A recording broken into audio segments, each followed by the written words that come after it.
everybody. Welcome. Hello. I'm Chris Rogan, and this is the Backpack Show, sponsored by StreamYard. I'm of course. This is the Sci-Fi Sunday Teenage Mutant Ninja Turtles stream, and I am joined tonight by Ninja Turtles aficionado, expert, comic enthusiast, a trash picture show. I am also joined by that hero in a half shell wearing a trench coat, Frenchy. And we're talking about the first three Ninja Turtles movies, the Ninja Turtles 90's trilogy, as indicated in my ticker banner. We don't really talk about the third one, though, do we? I like the third one. Well, I don't. I get the third one has problems, but I don't hate it. You know, it's all right. It's there's fun parts, but there's just I have a lot of issues with it. I think it's all our fault, the audience, because we were expecting maybe the Addams family. What the hell's with that anyway? What did no? God, they put it in the trailer. Why would you do that? Some of the lines were just bizarre. There's a bit where I think Donatello falls into a creek and swallows a newt, and he's like, "I hope that wasn't my ancestor." I'm like, "Oh, for fuck's sake!" Yeah, I know turtles are amphibians. A lot of people think they're reptiles. Technically, they're amphibians, but it makes no sense. They're a different animal altogether. And it's different parts of the world. It's Japan. Yeah, because they're those tiny green turtles that you used to get in Terrapins. Yeah, that's a fun fact. Those are actually illegal, I believe, now, because people would get them and they just flush them or they toss them out, and they became kind of a nuisance animal. So they're actually illegal to have the little tiny ones. Yeah. You could still get like the regular, like, I don't know what they're called. Maybe they're painted turtles or something like that. You could still get those, but yeah, you can't get the little tiny green ones anymore. Yeah. It's probably some rule with exotic animals and diseases, and a certain species has only a certain percentage in the wild or something like that, probably. Just like a set of nunchucks in the UK, you go in big trouble with those. You know, let's make sure you don't have them. I actually, Ethel, I have a question for you, right? So when you watch the Turtles, did you ever just get two parts of a broom handle? Because I think every kid did it, and a bit of rope, and just tied it to one end and tied it to another end, and ended up breaking your nose or your tooth or your balls. It's like, well, I was always afraid I was gonna whack myself in the face, but I do that with socks. Like I take two socks, I tie a knot in the end of them, and then tie them together at the center. You can go like Robin in Batman Forever. Exactly. I was funny when I saw that movie the first time. That's exactly what I thought. I'm like, oh my god, he's a Ninja Turtle. But yeah. Oh, that's a whole different stream right there. You start diving into the Batman and Robin movie. We should do a stream on the Schumacher Batmans at some stage, actually. You want to do all the Batmans? Like we could do the first 4 Batmans.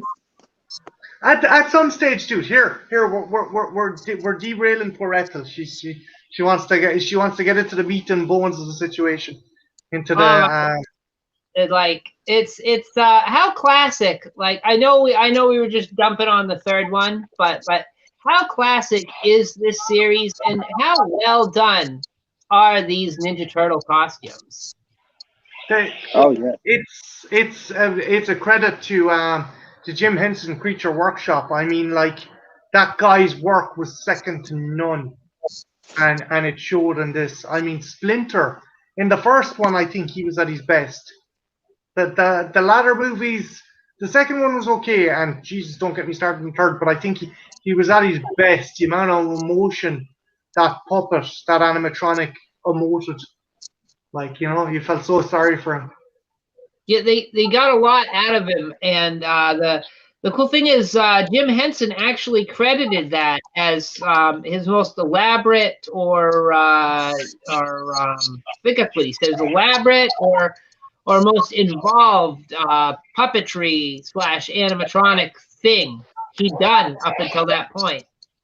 Yeah, there was probably about 8 or 9 guys on fucking radio controls trying to bring that guy to life, like. And it worked. Like the first 2 movies, pretty damn good with the creature effect. Didn't see a decline until the 3rd one, and that was because poor Jim Henson had kicked the bucket. He was gone. He was Yeah. turtle in the sky. But like at least there was a legacy left, and at least there was a template for some people to follow. Had he passed by the time the second one had come out? The second one just finished filming, and I believe it was the May before it premiered. He had died, so they actually have the distinction of being the very first film to dedicate itself to the memory of Jim Henson. Yeah, I was thinking that. I always had it in my head it was Muppets Christmas Carol, but then I thought, no, it must be fucking Ninja Turtles. Muppets Christmas Carol has the distinction of being the second film to ever dedicate its memory to Jim Henson. And, oddly enough, Michael Bay's Transformer also dedicated to Jim Henson. I don't know why. It's weird. What? Michael Bay, that I don't fucking. Who knows what's going through the mind of that man half the time? What's going through his mind is tits washing cars. That's what's going through his fucking mind, Trenchy. And the Let's jump on a trampoline, shall we? That's fun. More suds, Megan. More suds. Yeah, but we're talking about the good Turtles movies, not those. What with the 90s ones? The 90s ones. The 90s ones. The good Turtles movies. Yeah. The 90s Ninja Turtle trilogy. And of course, the first movie directed by Steve Barron, who you guys might have seen another movie he did, Coneheads. Oh, Dan Aykroyd. It was based on the SNL skit, right, Ethel? Yes, and what a fun skit those were. The Conehead skits, I always liked those. And the movie. It had a little bit of a Ninja Turtles 3 action going on with it, but hey, whatever. You might also be interested to know that Steve Barron also directed a bunch of episodes of The Storyteller. Yes, that was another fantastic Jim Henson series. And on the music side of things, he did a bunch of music videos. Among those, the Take On Me video he did for a-ha. He also did Michael Jackson's Billie Jean, Madonna's Burning Up, and this is a fun connection to that third Turtle film. He did ZZ Top's Sleeping Bag, which is not what they danced to in the film, but they did ZZ Top's. There was a ZZ Top track in there. Trenchy's disappeared. Hopefully he'll come back. Say what was going here? No, Trenchy seems to have gone AWOL. Hopefully he'll come back. He disappeared. Just keep an eye in the back in case he tries to come back in. I think he said he was having trouble with his tablet. Oh, he's back. He's back. He's back. The man behind the mask. Behind the mask, and he's out of control. He's back. Nice stream. The man. Did you go get pizza? Did you get pizza for the stream, Trench? Oh, goddamn it, I didn't. I already had pizza, but fuck, I should have got pizza for the stream. You had to have like the marshmallows and artichoke pizza, or I want the anchovies. What was it? The anchovies and anchovies and caviar and licorice or some shit like that. Yeah, it's always weird. And it's funny. The cartoon, they had the weird topping. In the movie, they order the pizza, and Michelangelo specifically tells the Domino's guy, no anchovies. He's like, if your anchovies on pizza, you're in big trouble.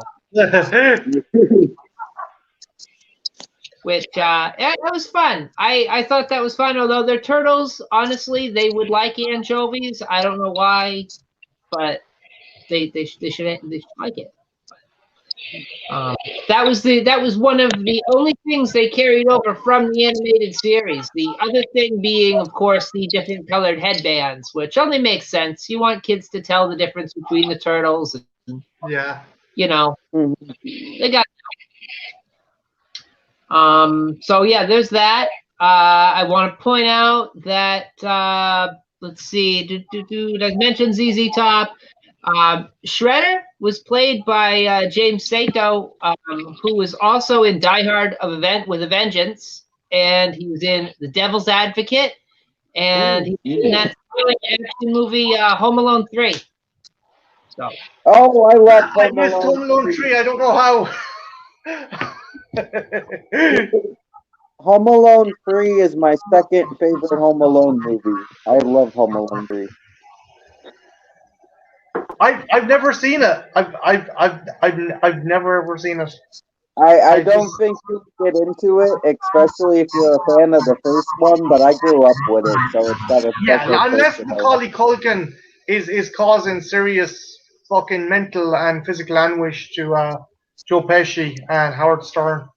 Howard Stern? Is that a... No, that's the fucking DJ. Daniel Stern.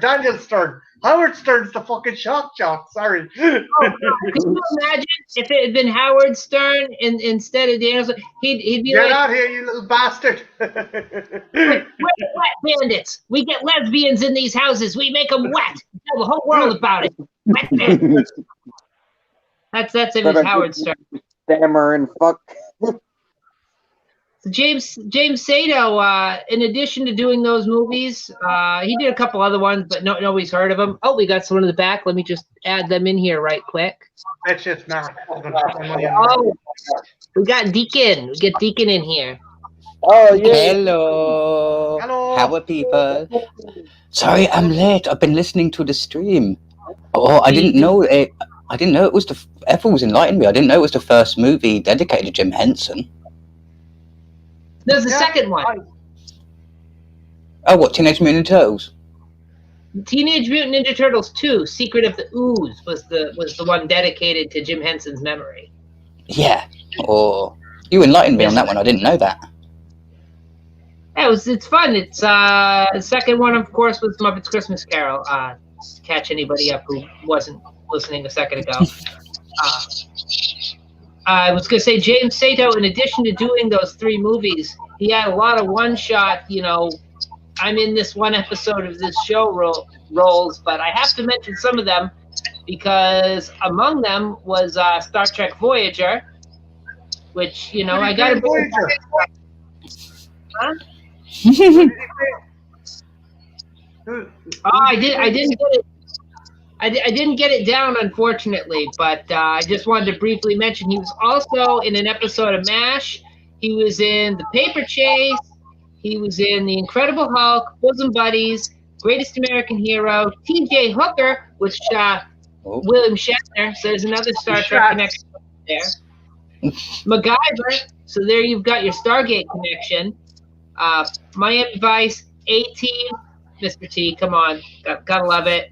Hill Street Blues, Airwolf, Sex in the City, and Strangers with Candy. A very varied background. Yeah, so I mean, he probably observed the very most important rule of being an actor. There's no bad roles. They really make money, folks. So yeah, something tells me he probably played an Asian villain in the early '80s, like in the A-Team and Airwolf and stuff like that. Back when it was okay to do so, air quotes. So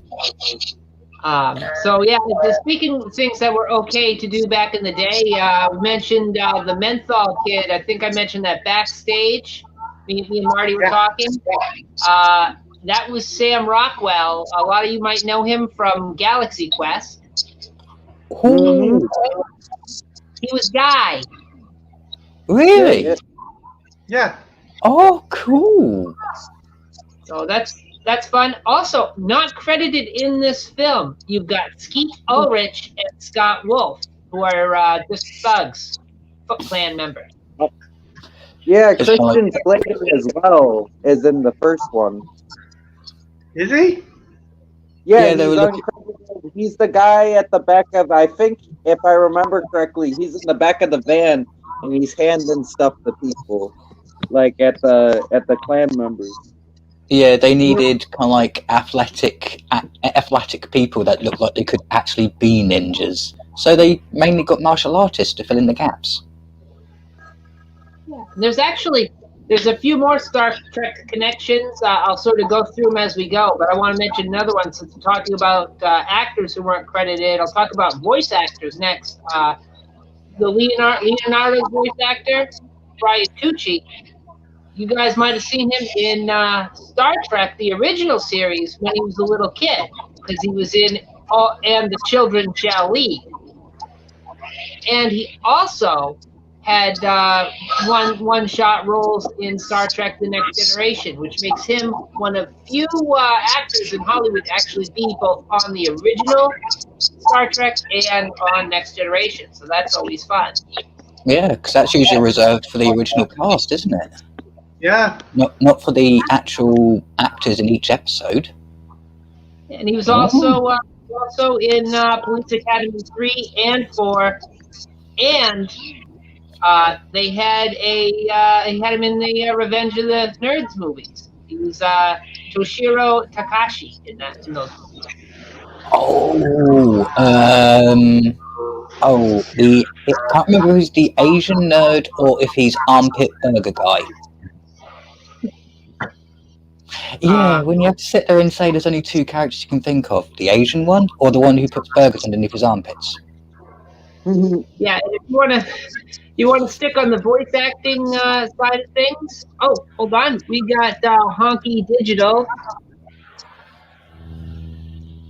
Cool. Asking about their boyfriend. No, but if we come across them, we'll let you know.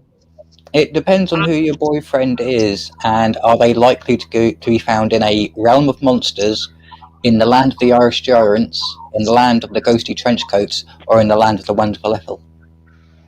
Yeah, have they been beamed aboard a starship or abducted by the Foot Clan? That's what I need to know. That'll narrow down. Yeah, that's an important kind of. What was the last animal they touched, just in case they came into contact with Ooze? So Musigen. You can use the term musigen. I prefer the Ooze.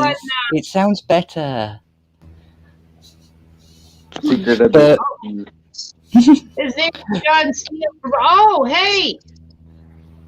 oh no, we haven't seen him. Not today.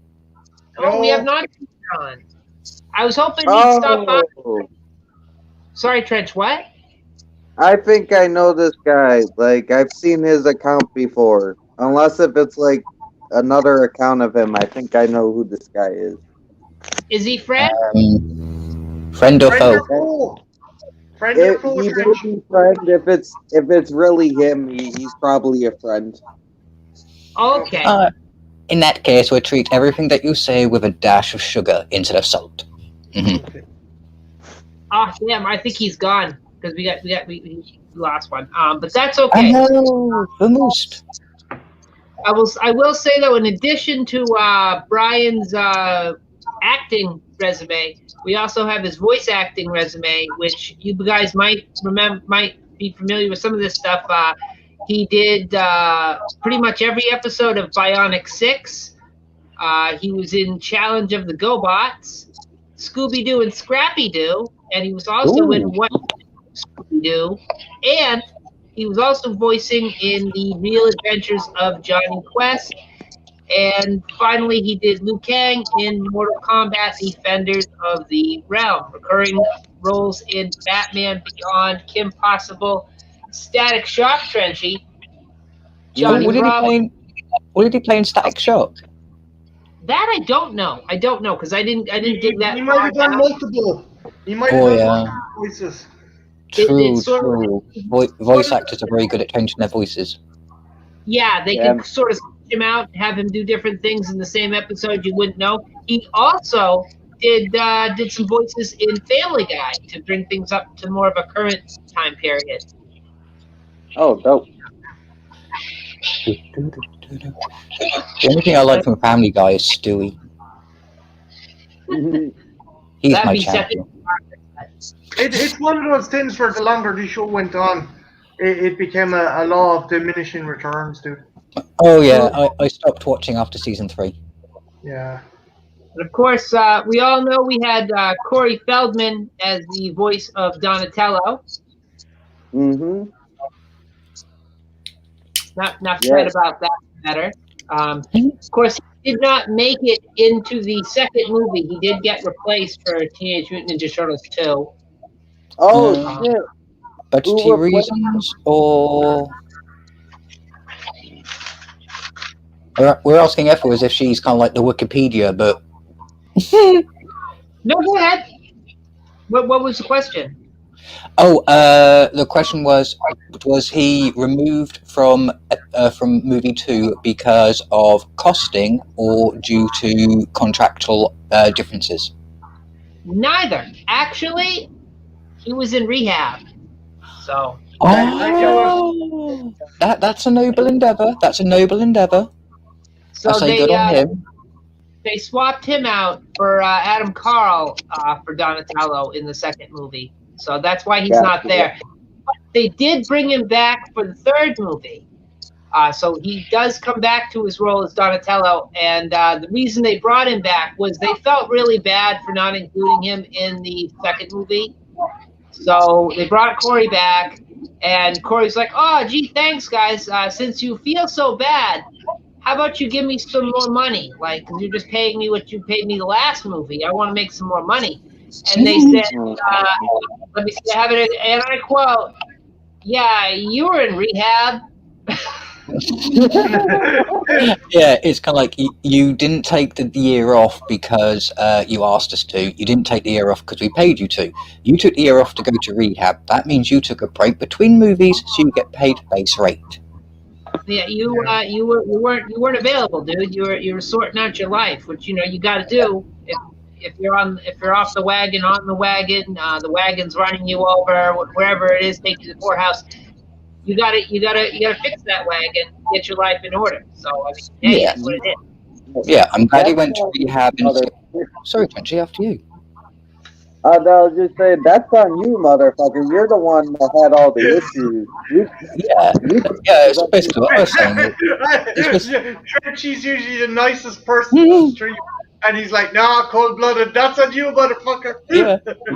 I'm glad he went to rehab. I'm glad he sorted himself out. But unfortunately, anyone in any job, if you were to take a year out and basically not do any work for anything, then the next time you turned up, you would be put back to base rate. You would not get that pay rise. You don't get it. You weren't there. Yeah. You got to tough with Corey Feldman. I think the dude made up my childhood for sure, but it's like the dude's crazy as fuck as well. So you gotta. Yeah. I'm kind of glad the studio slapped him into place, going, nah, you can't be greedy. Hey, can you guys help me out? Which one is dead and which one's alive?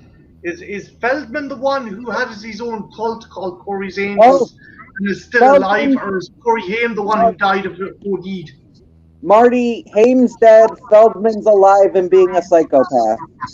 Okay, cool. Just thanks for setting that out, man. So it had a very interesting voice cast because I going through this I found quite a lot to say about the people who played the voices, not the people who were the Ninja Turtles, who played the voices of the Ninja Turtles in the live action movie.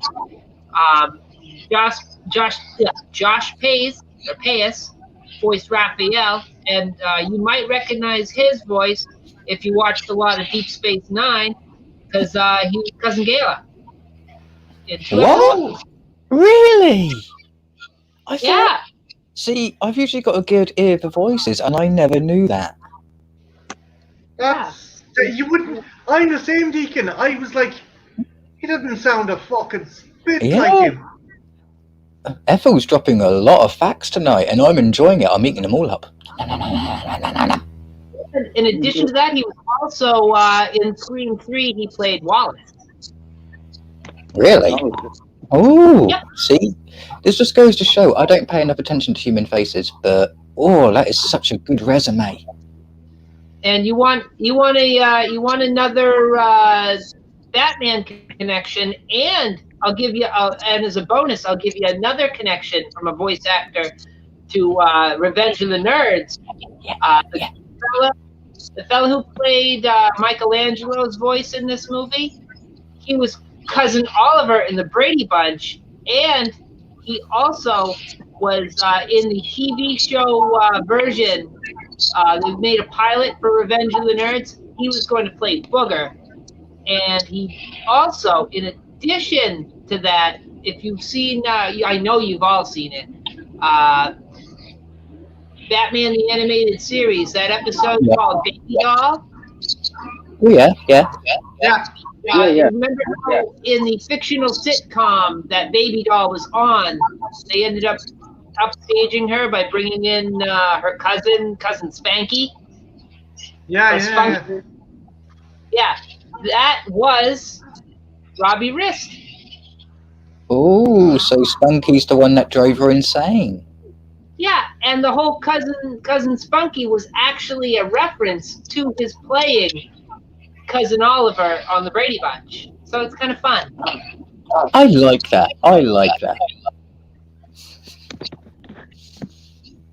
And he was in the Sanford and Son spinoff Grady, which didn't last very long. But so for those Sanford and Son fans out there, that's kind of fun too. Yeah, there isn't much of fun without. Well, there's not much fun in the Brady Bunch. I'm getting tongue-tied. Brady Bunch, but everybody seems to like it, so I figured I'd drop that in there. Yeah. Oh no, I'm one of those people. I just think the Brady Bunch is quite good, but if you just got Brady, doesn't work. You need to have the whole lot, the full collection. Yeah. So that was his. I mentioned he played Booger in the TV thing, right? Yeah, Booger. So that was fun. He was Batman. What else did he do? He was the voice of Griffin in Terminator Salvation. Oh, and hey, Trish, you watched the TMNT 2012 TV show, right? Which one's 2012? I think I've seen at least a bit of it. That's the more hard-edged one with the more comic, authentic kind of designs. With the CGI. No, before that. It's the more comic-based one. It's the one that it turns out Shredder is the same race as Krang. It's from this line here that they're more chunky looking. I'm not looking because that one must have skipped. It's you know the one where it turns out that Shredder is actually an armored suit with a brain inside it. But technically, he is an armored suit with just a brain inside of it. Just because he has fleshy parts doesn't count. No, in his chest, in the armored chest. That changes things. Trench. Yeah, so in that. You're gonna have. I've seen bits and pieces of this. Yeah, this is the Nickelodeon show. Yeah. It was the first Nickelodeon one. Is it possible to get a tiny bit closer to the microphone? Just a tiny bit.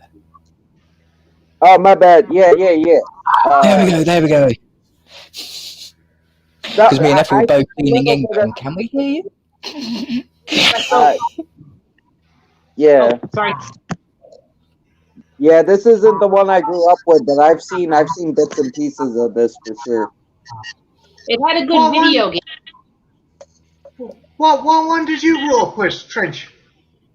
There were two early 2000s ones.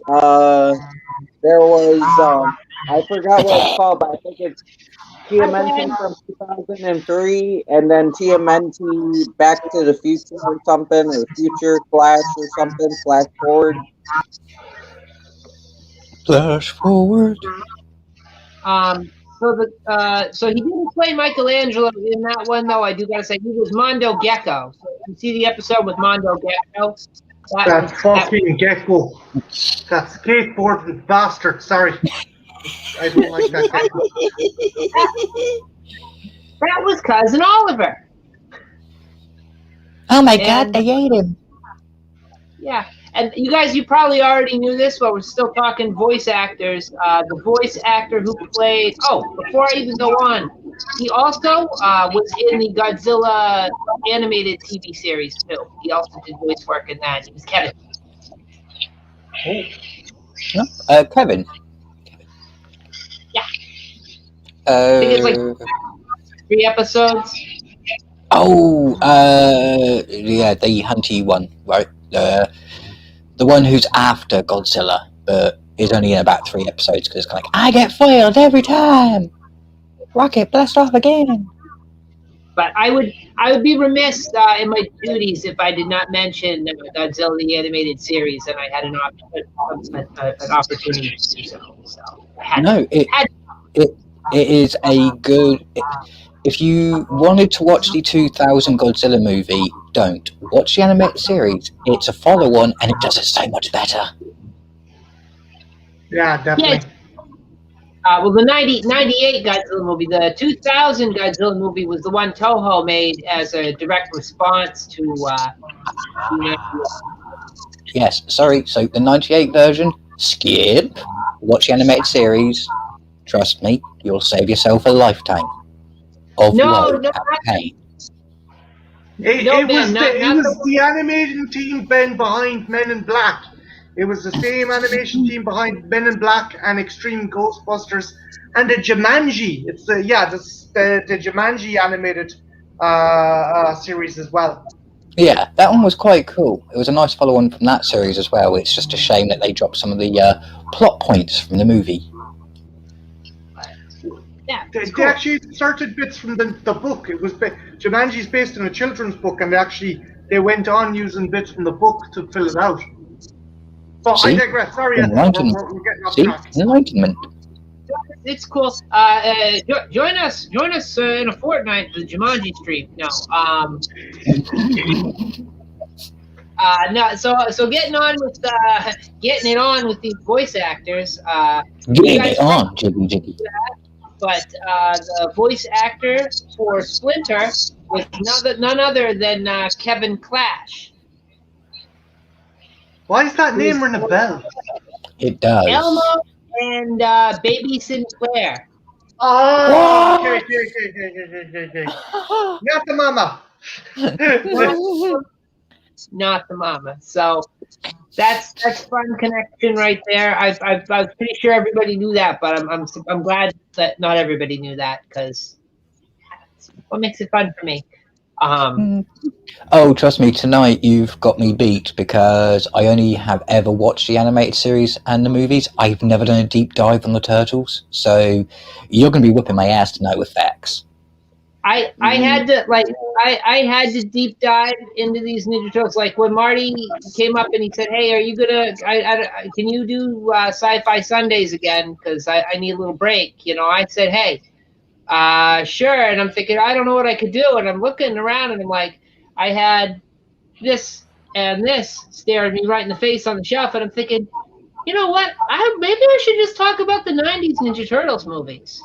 I feel bad now, Ethel. You're like that lazy motherfucker. That lazy motherfucker. Dude, you got a lot going on. You've got the Alien April coming up and stuff. So yeah. And you're trying to do a lot of stop motion animation at the moment. So you've got a lot on your plate. No, I appreciate it, and I'm just happy that I'm giving it to someone who has the resources, know-how, and the talent to bolster the Sunday and give it a bit of a panache, Yeah, especially with those lovely kneecaps. Yeah. Oh, If it's this, you can pretend they're boobs. No. I think you need to get some permanent marker and to put little dots on first. Oh, for fuck's sake! But then you could also draw little circles and then the eyes.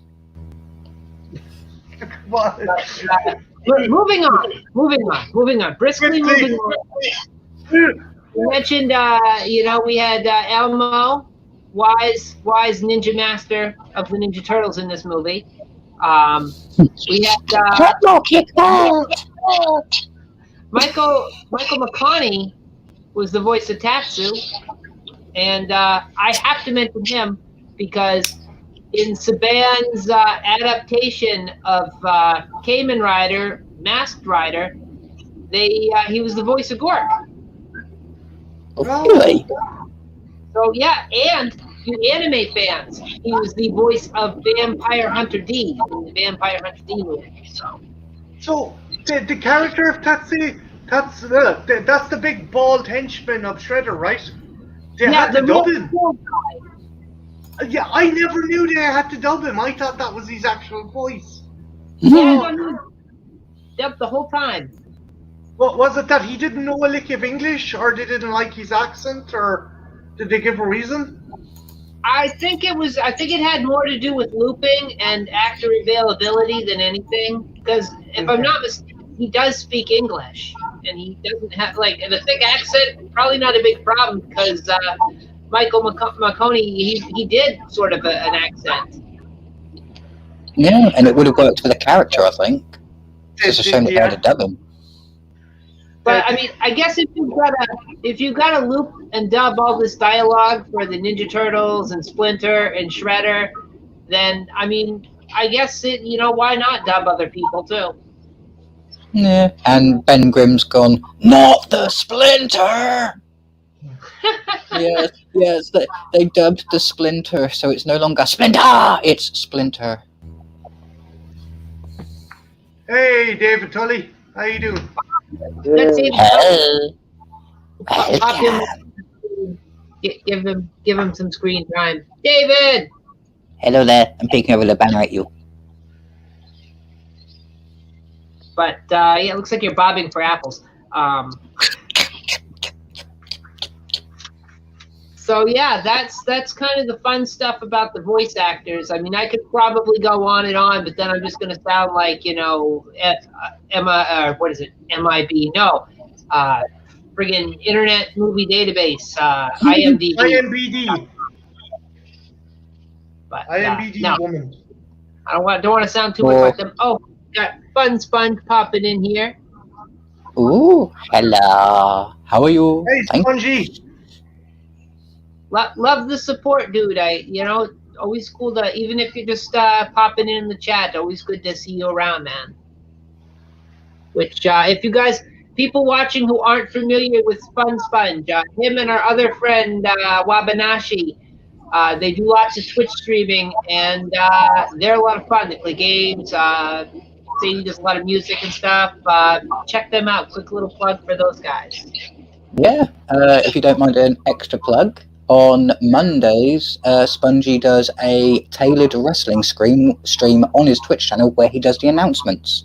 It's quite a bit of fun. Yeah, and Spongy, he is when Mark is when they're both around, it's even better. But he's one of our wrestling experts, our wrestling guru. So he's the guy for all that. So anyway, I go back to the TMNT, to the Teenage Mutant Ninja Turtles talk. I'm bad with abbreviations tonight. Teenage Mutant Ninja Turtles. The script for this film, while being passed up by pretty much every studio they offered it to, they offered it to Disney, they offered it to Warner Brothers, Fox. All these people said, no, I don't want to do that. No, I don't like it. And New Line would be the goat of the day, because they decided, hey, we'll do it. What, we have a reputation to be movies. What of it? Give it here, and they did. So Sorry, Spongy. Tuesdays and Thursdays.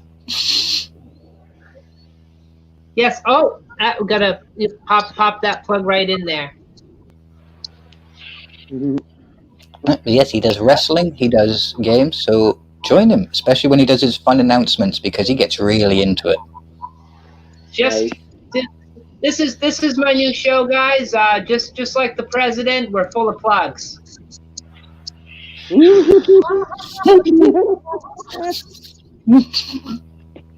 And I do sound like I'm stumbling down the stairs sometimes too. So I mean, hey, can't beat it. At least you're not in Air Force One.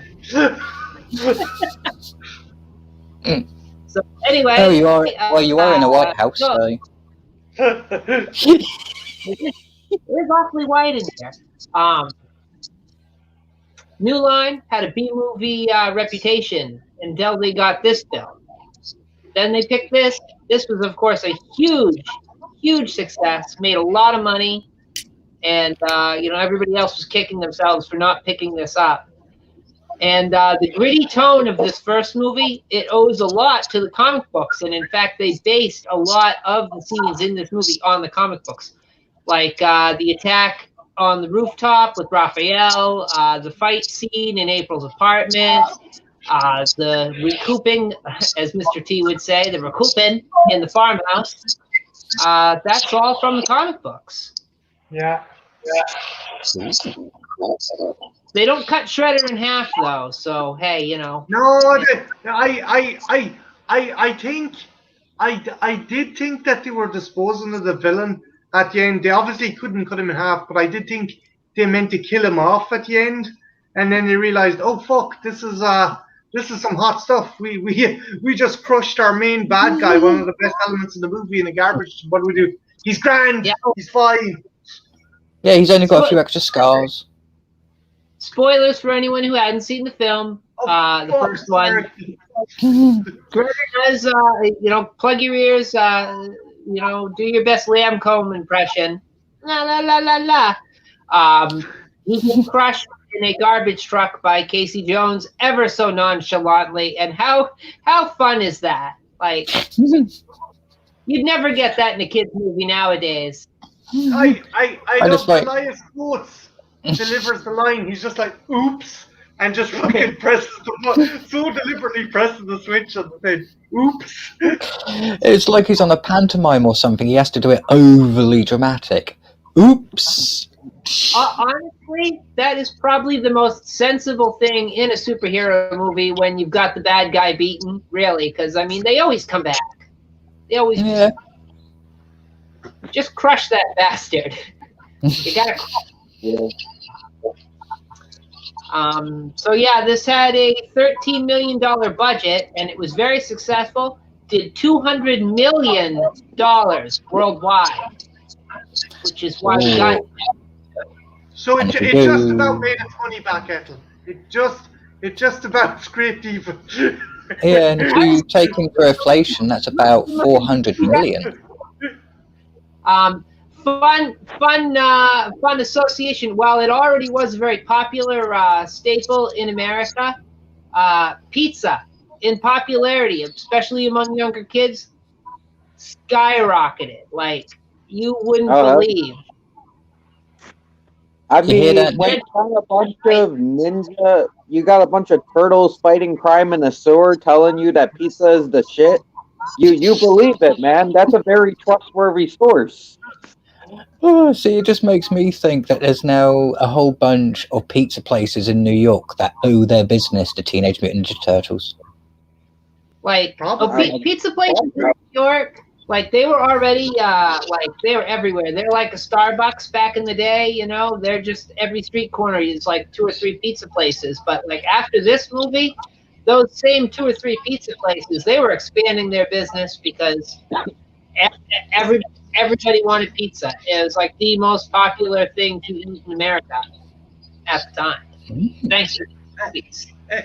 Ethel, when you were growing up, were you like me in the, if it had turtles on it, you wanted it? Oh my god, Ninja Turtle green Goose toothpaste. Oh my god, Ninja Turtle fucking copybooks. Like, if there was Ninja Turtles on it, I wanted it, and it was just, it was. Dude. I also, Oh, sorry.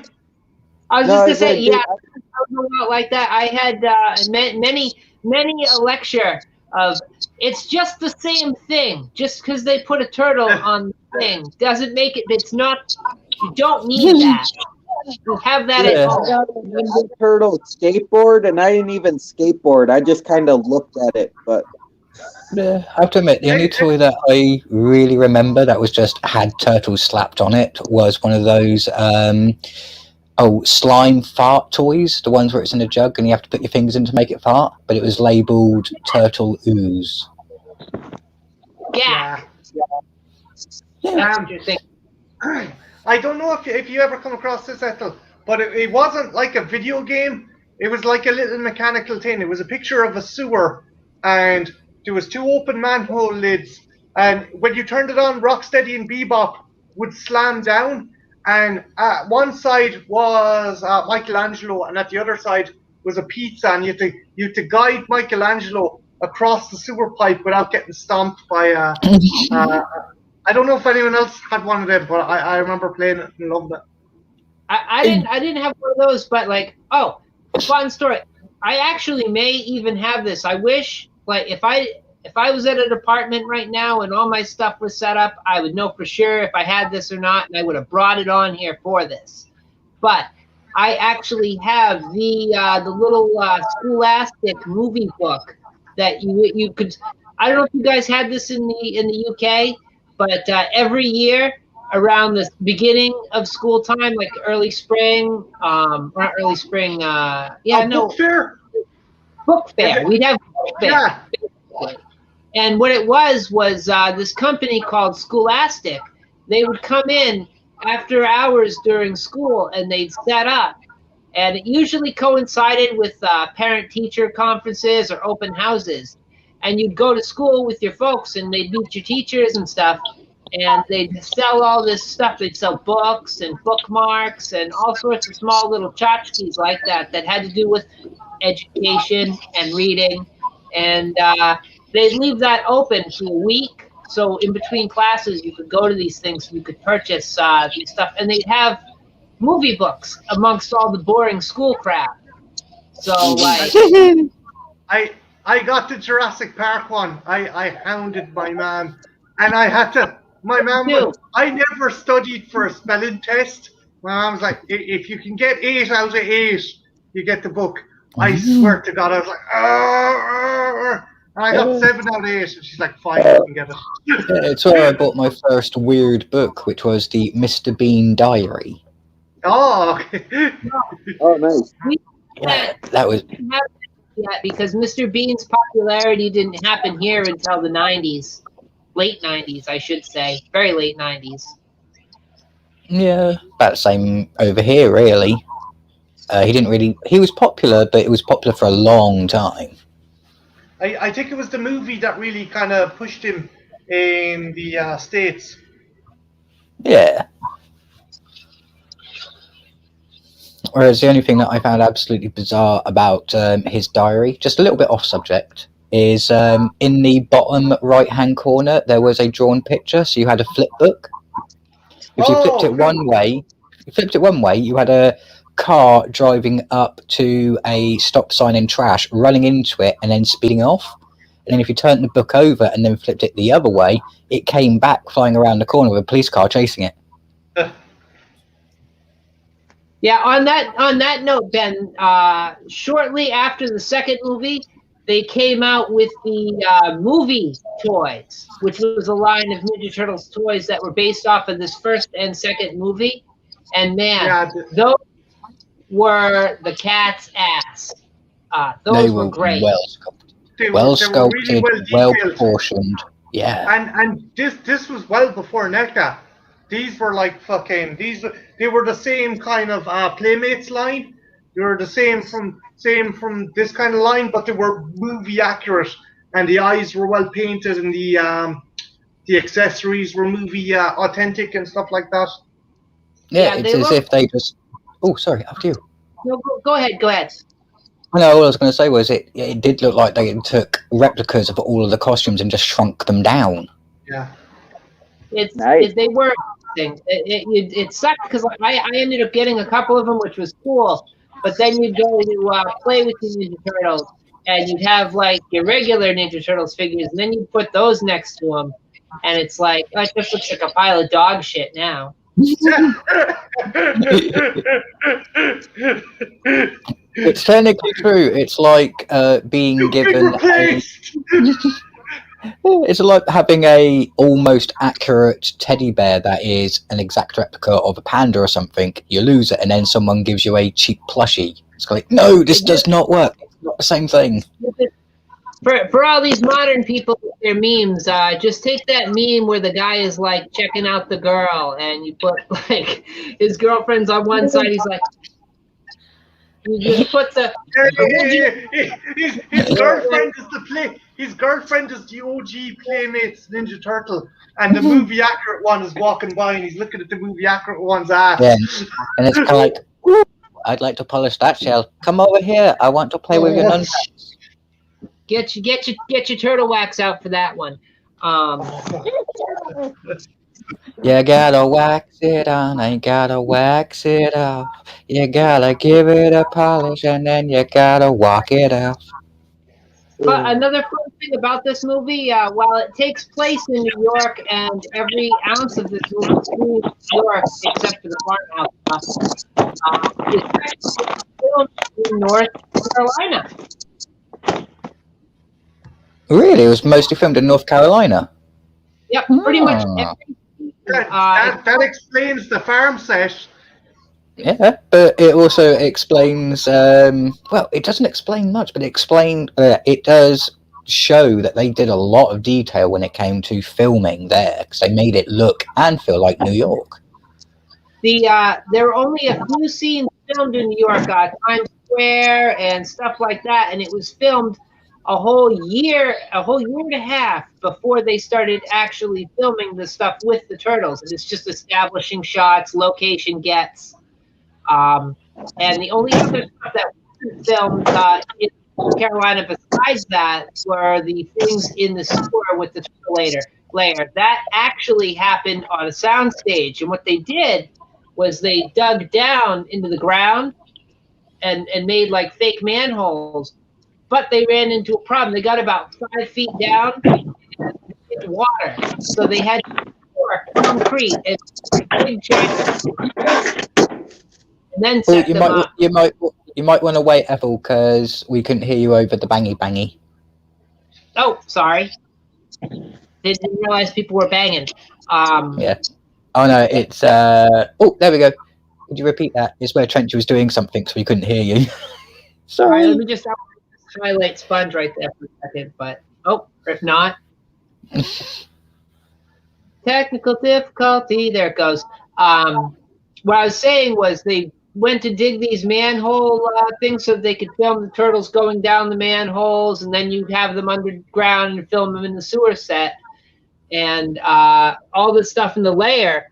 And what ended up happening was they hit water about 5 feet down, so they had to pour a bunch of concrete and basically make like a big giant concrete crypt, then set that up like a sewer to keep the water out so they could actually shoot down there. Yeah, the set design was awesome though. The turtle lair was cool. I think Ethel, was it the second one they really got the proper lair that they found the abandoned subway station, or was it this one? I always mix up some of the scenes in two. Is the second one. It's the second one. They're living with April, so they end up deciding, yeah, we're being a bunch of assholes. We need to leave. And let's face it, the turtles probably would be the worst roommates. Yeah. Yeah. I wouldn't like to have them as roommates. Who does that? But yeah, so we discovered that underground lair, and that is actually based on a real thing in New York. Yeah, it's also a thing in England as well. Yeah, they had in New York, they had City Hall Station, and it actually was fully set up, had power, had everything, was ready to go, and they ended up running out of money or having some sort of problem with it, and they just abandoned it and set up and went back to Penn Station as their hub. So Yeah. the crew and director took advantage. Did they actually take advantage? Was that an actual set that was built for the second one, or was it actually on location? That was a set. That was not a location. I bet it. I don't know for sure, but I would wager that you're more likely to win the lottery twice in a row than to get clearance to film down there in New York. I suppose coming down the animatronics and the suits and stuff would have been a fucking nightmare if they tried that. Yeah, I mean, there's a similar situation. Oh, sorry. No, go ahead. I was just agreeing with you. Oh, yeah, there's a similar situation in London. There's actually an abandoned train station that was abandoned in the early 1930s. It was fully finished, fully done, and now, because it's in a safe location, it's actually used for most of the underground train filming in British and American movies. Yeah. So, yeah, so that was kind of cool. I didn't realize that was actually a real thing until I was kind of collecting and fact-checking and making sure I didn't make a boo-boo and be completely wrong. Yeah, I think there's still quite a few lost stations underneath America all over the place, so you could probably stumble across one if you did some urban underground exploring. Oh, don't advise it. I wouldn't be surprised if the underground train station that the Ghostbusters discover in Ghostbusters 2 is not a reference to City Hall Station as well. Yeah. Because it seems like a thing. Oh, yeah. And it's beneath near City Hall, isn't it, when they come up in the movie going, oh my god, there's ooze, the slime! It's slime! A river of slime! Yeah, so, yeah, definitely a good nod to that. Oh, see, Ethel's dropping a lot of facts tonight, and I'm enjoying it. And of course, this film wouldn't probably be quite as, I don't know, what would I say? It wouldn't quite have the early 90s, late 80s feel that it has if not for the music. You had that great song by MC Hammer in there, This Is What We Do. Oh. And you had Partners in Crime did the Turtle Power song. And then you had... huh? No, I'm just humming it in my head. It's not the most complex song, but I remember it being really catchy.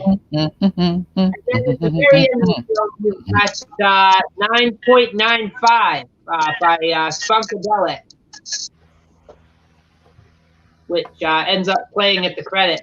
And it's funny because the Turtles actually say that when Casey Jones kisses April. Yeah. Mm-hmm. Oh yeah, Sponge, he's getting a bit ahead of us, but yeah, you're right about Vanilla Ice. Go Ninja, go Ninja, go Ninja, go! The best Vanilla Ice song. I don't care what anybody says. That's the best Vanilla Ice song. Fuck Ice Ice Baby. Ice Ice Baby can go and die in the cold. Give me go Turtles, go Ninja, go. It's arguably his only good Vanilla Ice song as well, because Ice Ice Baby's highly overrated. Ethel, what would you say is your favorite part of the first Ninja Turtles movie? Oh man, I'd have to say I really liked that fight with Raph's solo fight against the Foot Clan. That was pretty cool on the roof. I like that, and I like the apartment. That stuff was good too. I liked when Raph and Casey's first encounter in Central Park, and I also Raph coming out of the cinema after seeing Critters, and he's like, "Who'd watch this stuff?"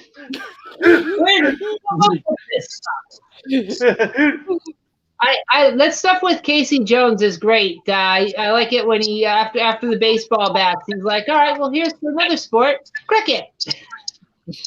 what was it? He gets ready to. You tried to hit me with a case of something Casento bat or what was the name of the fucking baseball player? A Jose Canseco bat, and he says, "Tell Yeah. me, pay money for this." Yeah, Elias Coates was fantastic. They should have done something with him in part 2. They should have brought him back in part 2. For some reason, he didn't make it to part 2. We get him back in part 3, but you don't get Casey Jones as himself, though. You know, you just sort of get this weird. Yeah, I think they realised that Casey Jones was a popular character at number 1. They didn't want him standing the Turtles in number 2 and 3. Yeah, part 2's the little Asian kid, right? I forget his name, but yeah, Kino. Yeah. Or if you watch cinema in German. Kino is actually in this movie, believe it or not. Is he one of the stunt turtles? He was Donatello's stunt double, and the producers and stuff loved his attitude, loved his work as a stunt double so much. They cast him in that second movie and ended up giving him like that big of a role because they really liked him. Which I got to admit, as a kid, I really liked Kino. I missed Casey Jones, but I preferred Kino actually as a character. I liked him a lot better. I like Kino a lot, but it's like he's no Casey Jones, but I did really like Kino as well. Controversial opinion here. Sponge says Elias Coates was the worst Casey Jones ever. Oh, really? There's been worse. Have you not watched any of the new Teenage Mutant Ninja Turtle movies? Watch number 2. Watch number 2. Yeah, and Stephen Amell is a good actor, but he was not the best in the second Michael Bay TMNT. That's not his fault, I don't think. I think he could have been a great Casey Jones. The problem is they made him a cop and then gave him all the writing was horrible. I know, and the bizarre thing is Arrow was going on at the time, so they could have just turned around to him and said, play Arrow in this movie, but you have baseball bats and hockey sticks instead of a bow. Yeah. It's just one vigilante role to another. Yeah. And they screwed it. I think it's just that they strayed too far from what Casey Jones is. He's supposed, like in the first movie, he's not quite as much of a psychopath as he is in the comics and in the cartoon. But you could still sort of imagine, okay, he's just having a really good day, Yeah, there was a YouTube movie came out a few years ago called Casey Jones. It's only 40 minutes long, but it's bloody awesome because it shows how Casey Jones slowly goes off the hinges and just doesn't care about leaving people alive if he can help it. I thought Chris Evans done an okay job as Casey Jones, but they kind of pushed the whole romance between Casey Jones and April, voiced by Sarah Michelle Gellar. Yeah. What? Oh, TMNT. Are you talking about the 2012 movie? Yeah, the CG animated movie, which is actually part of this universe because when they're leaving up a particular MacGuffin, the scepter from TMNT Part 3 and Shredder's original helmet is up on this counter that they leave the MacGuffin up on. But sorry, again, we're not going to pour Ethel off track. I'm sorry. Oh no, it's cool. That sort of thing. It happens. Everything sort of leads into something else. So I mean, it's very easy to get off on a tangent. With Spongy on that in the movie, he's not the best Casey Jones that could ever be, but he's the best we're gonna get until they decide to do him right. But it could have been worse. I'd like to say some things about the censorship of not even just the first movie, but the series in general, which we touched on, I think, in the back room a little bit, but I don't think we mentioned it here yet.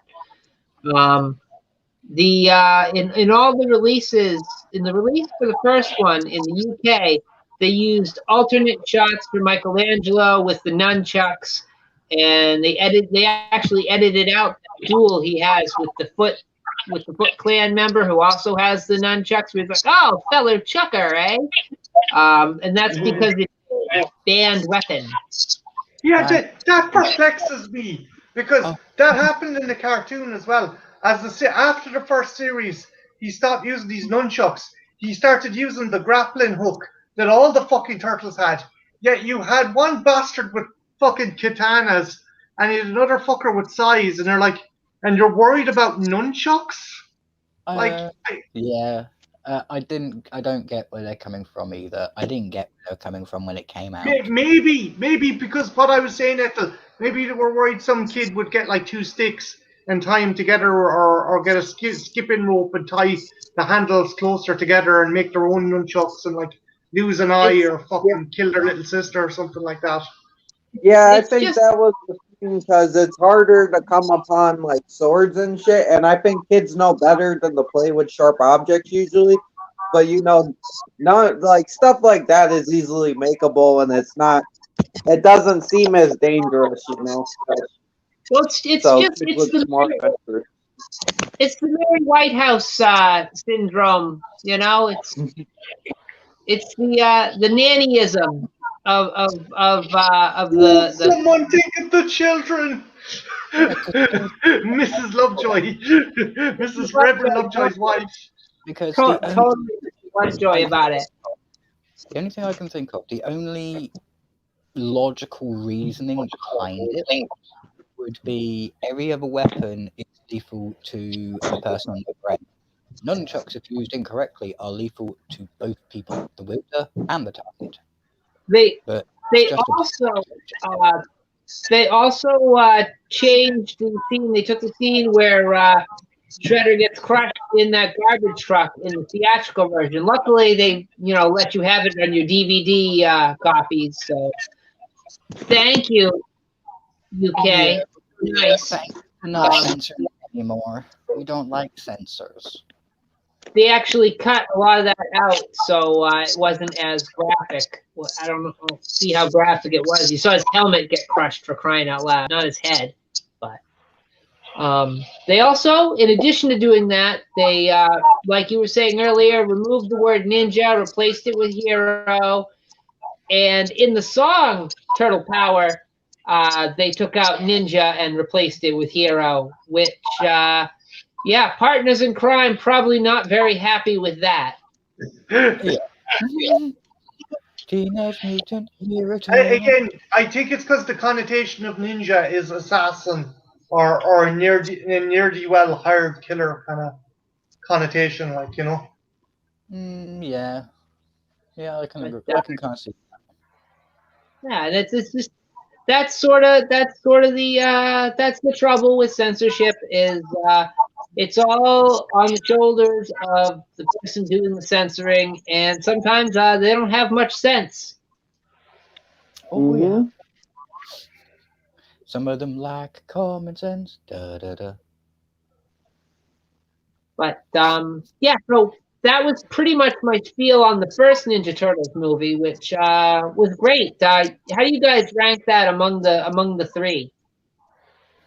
I would give it definitely 4 out of 5. A couple of niggles knock it down from being a perfect movie, but by and large, I find it goes a bit slow in parts, but by and large, it's an awesome movie. Great animatronics, great acting. Did they replace the April O'Neil in this one in the later movies, Ethel? They did. For Ninja Turtles 2 and Ninja Turtles 3, they took Judith Hoag, who was the original April, and they 86'd her and replaced her with Jean Page Turco. And the reason they did... Oh, sorry.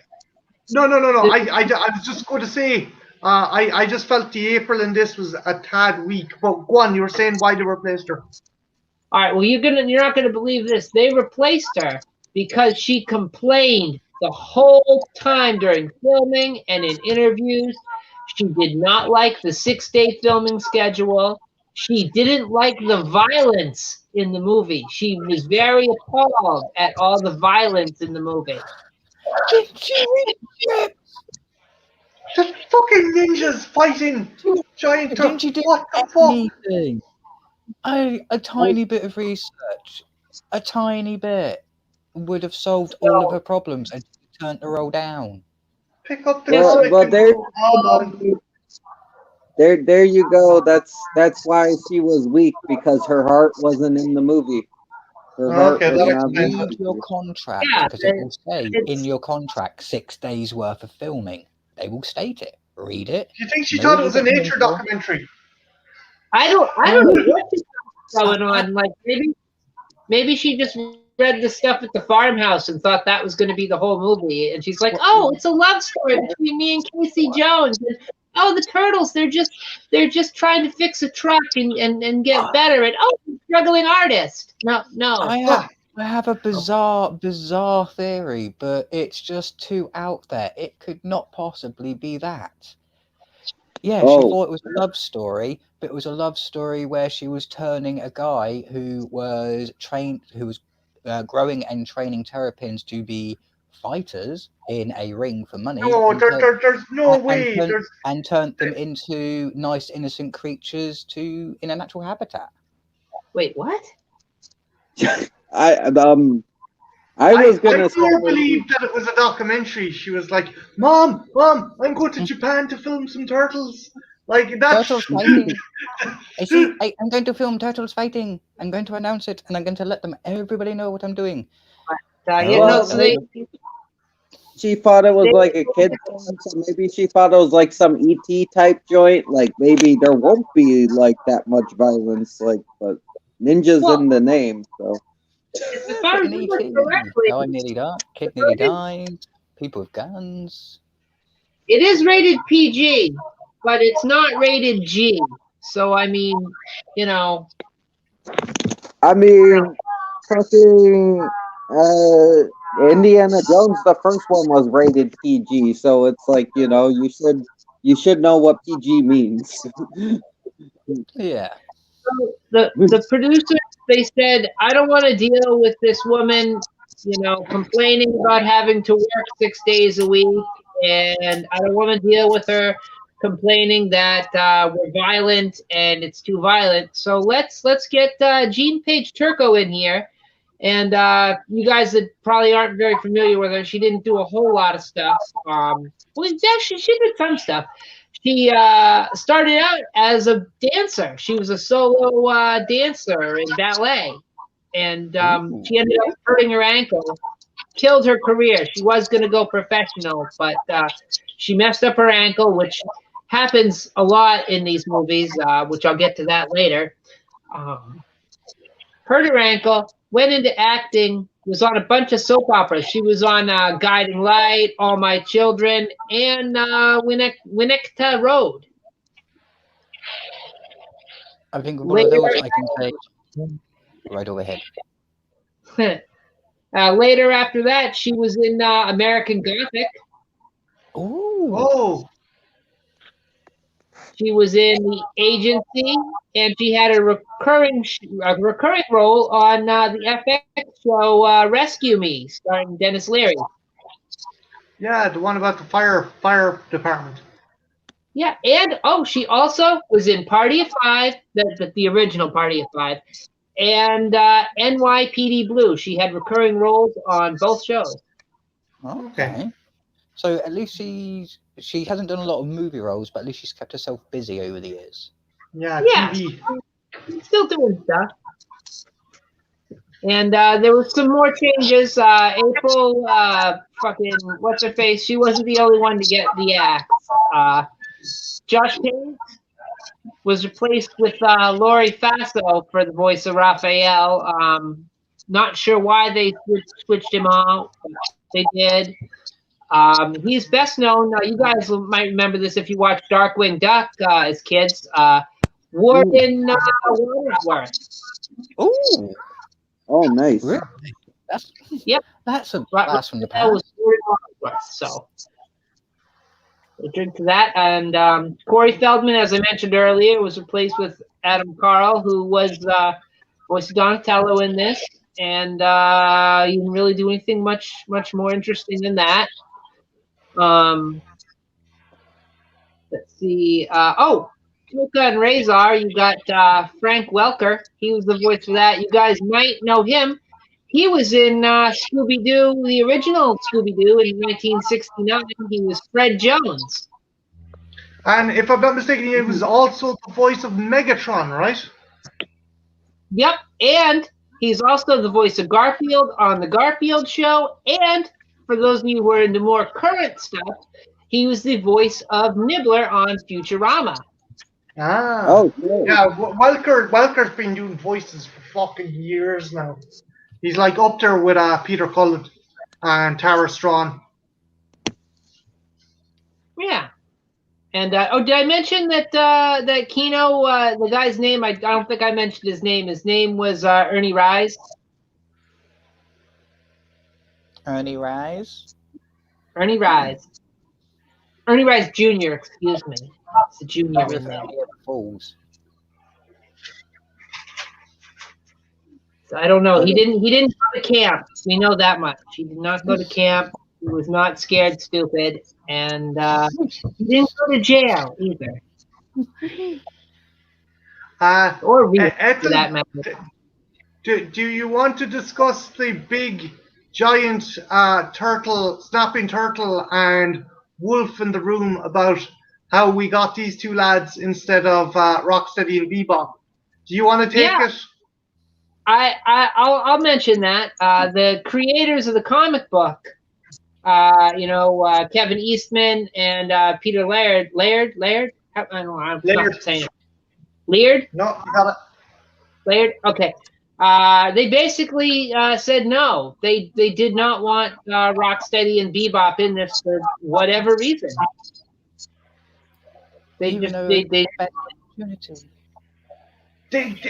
could have been. It could have been as well that because I do know the later comics had other writers taking part, and there was a thing where Laird and Easterman, when they were releasing the comics and later the TV shows, that they would let other artists on to come up with different characters and creatures, and it is quite possible that they were not their own creation. They could have been a solo artist, because I know that the likes of the Bulletproof Monk and Yosaki Yojimbo turned up they got their start in Ninja Turtles, but they were characters developed by another guy. So that was probably the case. So they had to make up these two other giant monsters to fight the turtles. And I do. Were you as disappointed as me? You're like, where's Rocksteady and Bebop? I was pretty disappointed, because I thought, like, the scuttlebutt on the playground was Rocksteady and Bebop were going to be in it, and this was going to be the best Turtles movie ever. And they were gonna come in there, and the Turtles are gonna have to deal with getting shot at, and they're gonna have to deal with like other mutants, and it's gonna be like this big brawl for all. Oh, hey, we got Corey in the chat. Just wanted to pop that out there. Hey, so Corey. Hey. Just give him a second on the thing to. Oh, maybe not. There we go. Jeez. Slow on the draw, my tablet, folks. Let's take a second for it to pop up, whoever's pulling it up. It happens. Technology is just meh. Yeah. It happens on my end too a lot. Like, I think it's not up yet, but it is. Yeah, it's weird how that happened. I don't know. It's strange. So that was kind of disappointing. Trenchy, did you have any kind of feelings about that, or was it sort of past its prime when you got to it? Wait, what? About Toka and Razor instead of Rocksteady and Bebop. To be honest, I didn't tell the difference because I had seen the movies before the cartoons. So I thought those were Bebop and Rocksteady because I'd heard the names in passing but I didn't make the connection, so I just thought that was Bebop and Rocksteady, and then I saw the 80s cartoon, and I'm like, oh, they look really different. Like, It's Ben's right, by the way. He was in Last Dragon, but no, Trenchy, you reminded me that the disappointment was such with this that after the movie had been out for a few weeks, even on the playground, kids, they were still calling them Rocksteady and Bebop. They didn't they didn't care. Yeah, that's what I thought. I literally thought that was supposed to be done. Then I saw the cartoon and was really confused on why they changed the style. Like I got in many arguments with other kids about it back in the day because I'm like, obviously they're not. Rocksteady is a rhinoceros. Bebop is a warthog. Toka is a werewolf. Razor is a snapping turtle. They're not even the same name or animal. Hey, we got a filthy Dan in the chat. Hey, Dan. Hey, Dan. Hello. Get him up there. Were you guys in the chat as disappointed with Toka and Razor instead of Rocksteady and Bebop? Yeah, what did you guys think about that? Yeah, now I get the outrage, but I do find it cool. I do like that there's a werewolf and a turtle in the fucking. I do like that. Like, I thought they looked badass anyways. Now, you know. The characters have definitely kind of gained the popularity and a likability because they turned up in the because this is the name of the game. The game always gets confused with part 3, which is Turtles in Time. Toka and Razor turn up as end of level bosses, so they've obviously had some popularity and some staying power. You know. And you got the NECA figures. You got NECA variations of them available now. So there is obviously a kind of fan base over the years. Yeah. And those NECA figures, those are really cool. Like, I was looking through photos when I was making the thumbnail for this very video we're on here right now. And I was like, oh, crap. I don't remember that scene from the movie. Well, that looks really good. Find me some high-def pictures. And I'd look and click on it, and I'd be like, oh, damn it. This is stupid action figures. I can't do that.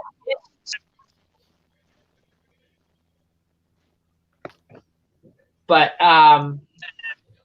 yeah, it was a bit of a disappointment. But hey, I liked them, and it wasn't a big deal. It wasn't a huge deal. I was glad we had something close to what we expected. Ethel, did you think David Warner was going to turn into Baxter Stockman like I did when you were? I did. I was looking for the fly because I'm like, I'm sitting there and I'm watching him put these vials of ooze in the disposal machine there and add his files there, and I'm like, the fly is going to come and it's going to get that ooze and it's going to land on him. It's not quite the disintegrator, but he's going to become the friggin' human fly there. He's going to become Baxter Stockman the fly, and it's going to be him versus them. There ain't going to be no Bebop and Rocksteady, but that's going to be cool anyway. We can ask it. We got him. I felt like that. Dan, Filthy Dan has a comment there. What was it? That up there. There we go. I was content with Toka and Razor, but in all fairness, Secret of the Ooze was my introduction to the Turtles. So yeah, it's a good intro as well. Yeah, man, like those movies were my introduction as well. The first one and the second one. Yeah, and I mean, it could be worse. You could always have started out with the third one, and like there ends your love of turtles right there. Yeah. I still defend that movie. It's not horrible. It's not horrible, but it's definitely an end to a franchise. Oh, well, I'm not going to say it's good either. I won't go too far. Look, it could have been a hell of a lot worse. It could have been We Wish You a Turtle Christmas. Go fucking watch that online. Oh no, I have seen some of that. Fuck that. No. I was gonna, like earlier at the beginning of this, I was gonna jokingly call that the Texas Chainsaw Massacre 2 of the Turtle franchise. Just to be, Oh, dude, that would have been hilarious. I'm actually pleased to know you liked it just like that. So Every Christmas, myself and my housemate get bollocked drunk, and we watch that, and we watch a couple other stuff. We watched the Turtles Christmas special. We watched the He-Man and She-Ra Christmas special. But I know. Go on, Ethel. I was just gonna say, I wonder if that's in the public domain, Marty. That might be something we could all watch if that was something like you could get away. Next Christmas. You know what? I don't think anyone wants to fucking own that. So I say we could do it on my channel if you wanted. So yeah, like, that'd be perfect because you did Star Wars Holiday Special on your channel, so it would sort of fit. If you found one that would that we could, if I do the TMNT Christmas special, you find one that we could do as well. But oh yeah, I was gonna do Muppet Family Christmas, even though I'm pretty sure that Disney's gonna like kill me. But it's a lovely movie though. I was gonna do that one, and I know because Deacon was gonna do Christmas Carol, Muppets Christmas Carol, so I thought we'd do a double feature, but we could make it a triple feature and have the Turtles in on the action. Yes, they're all puppets, quote-unquote puppets. Yeah, we could have the Turtles as a break between the two, so that way you've got puppets, Turtles, puppets. Trench, Dan is the same as you. Turtles 3 gets the job done. It's okay for what it is. I don't hate it, don't love it, but it's there. LOL. Yeah, exactly. It's not that bad. It's like it has some weird moments, but I think it was interesting to see the Turtles fight in feudal Japan. Like I thought that was cool. Okay, Ethel, I have another question for you, right? So oh yeah, sure. How the fuck does the mutagen work? Shredder gets turned into a super shredder, but not only does his body mutate, his clothes and his armor also mutate. Trench, can you explain that?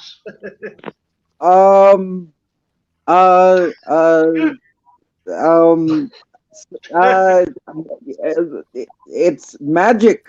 It's magic. A wizard did it, Harry. Magic. Maybe those are actually his shoulders, and he just paints them to look like metal, and that's like those are shoulders, guys. I didn't hate part 2, but it definitely has lots of problems. Like, again, the kind of parenting league, or the league of like concerned parents going, oh, we don't want them using weapons, so they're hitting people with salami and they're using yo-yos, and like, what did you think of that, Ethel? All right, while it's not what I would have wanted to see, I didn't hate seeing that because I thought it was kind of fun. It reminded me of the cartoon. We got Midnight Raven out here. She's not seen any of the Turtles movies ever. Check them out. Check out the first one, then the second one. Don't worry about Dan, that. Dan, that's the same guys behind the Turtles Christmas. We Wish You a Turtle Christmas, where you can see the actor's mouth inside in the turtle's mouth.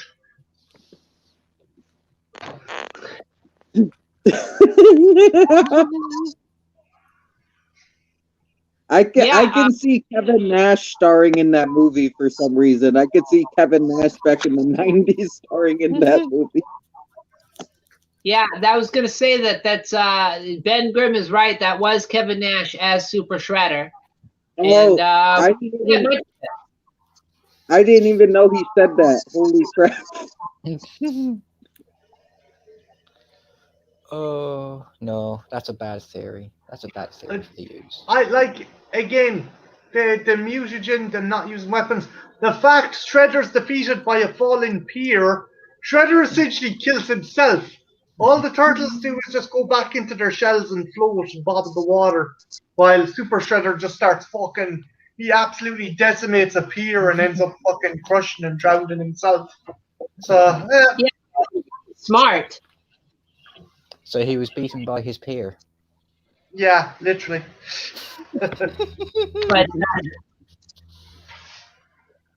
But you know, so that was a trouble spot for sure. But like I said, I enjoyed the stuff at the beginning with, you know, the sausage nunchucks, the friggin' inflatable baseball bat thing that Donatello's screwing around with, the yo-yo around the world. Oh, yeah, it's all good.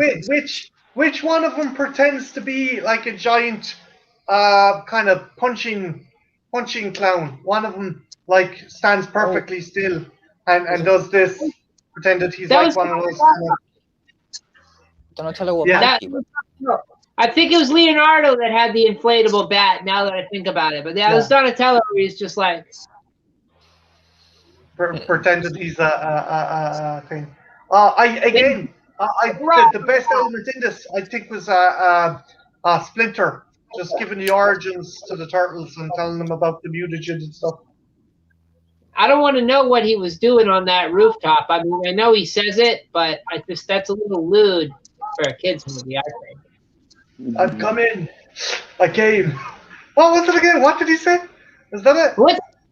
April's like, what's he doing up there? And he comes down the stairs and he says, coming. And then he waits.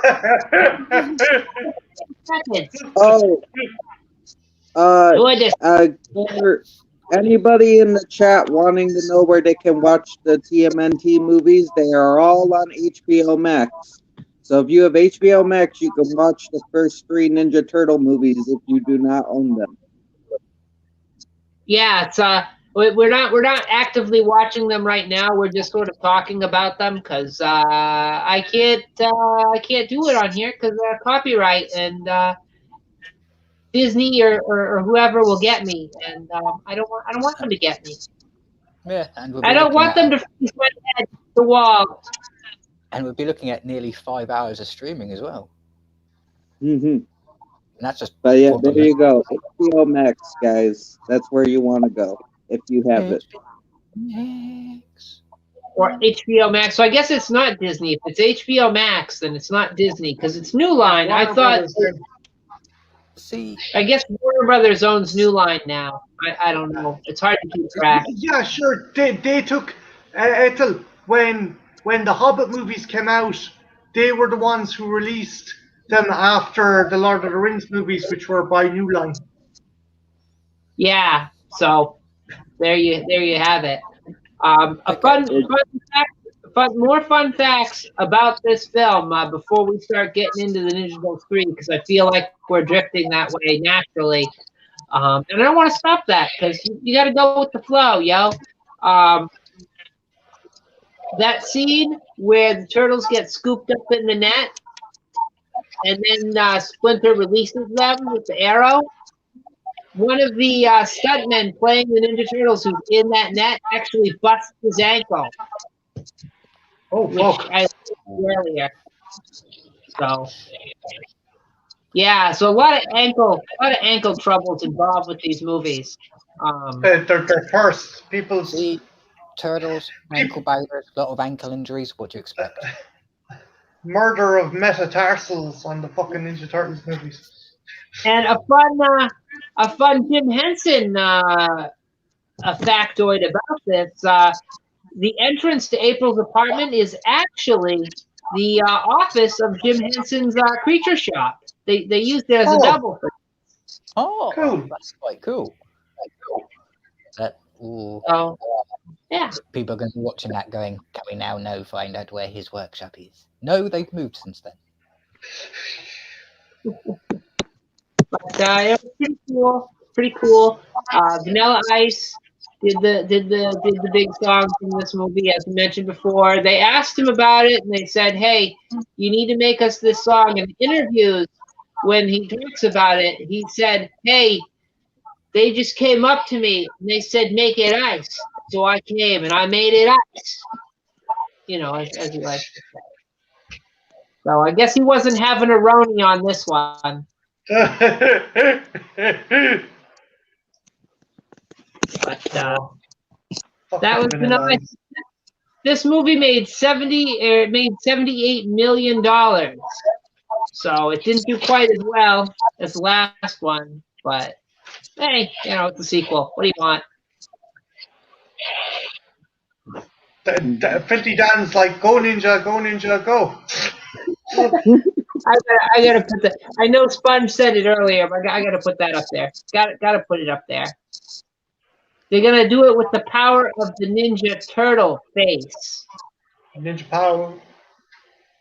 Iceman and the beats are kicking. I forget what the rest of it is. I used to have, not for Ninja Turtles 2, but I used to have for the first Ninja Turtles, and I couldn't find it. Otherwise, you could be sure it'd be right next to me right now. The cassette soundtrack for this. I had it on cassette, high quality cassette. So I was rewinding and fast forward that sucker with a pencil every time. But good. Oh, the kids will never know. The kids will never know, Ethel. Have you seen the meme image of someone with a cassette, still image of someone winding a cassette back with a pencil, and then it's Elrond, and he was like, "I was there, Gandalf. I was there 3,000 years ago." I thought the sets were coming back.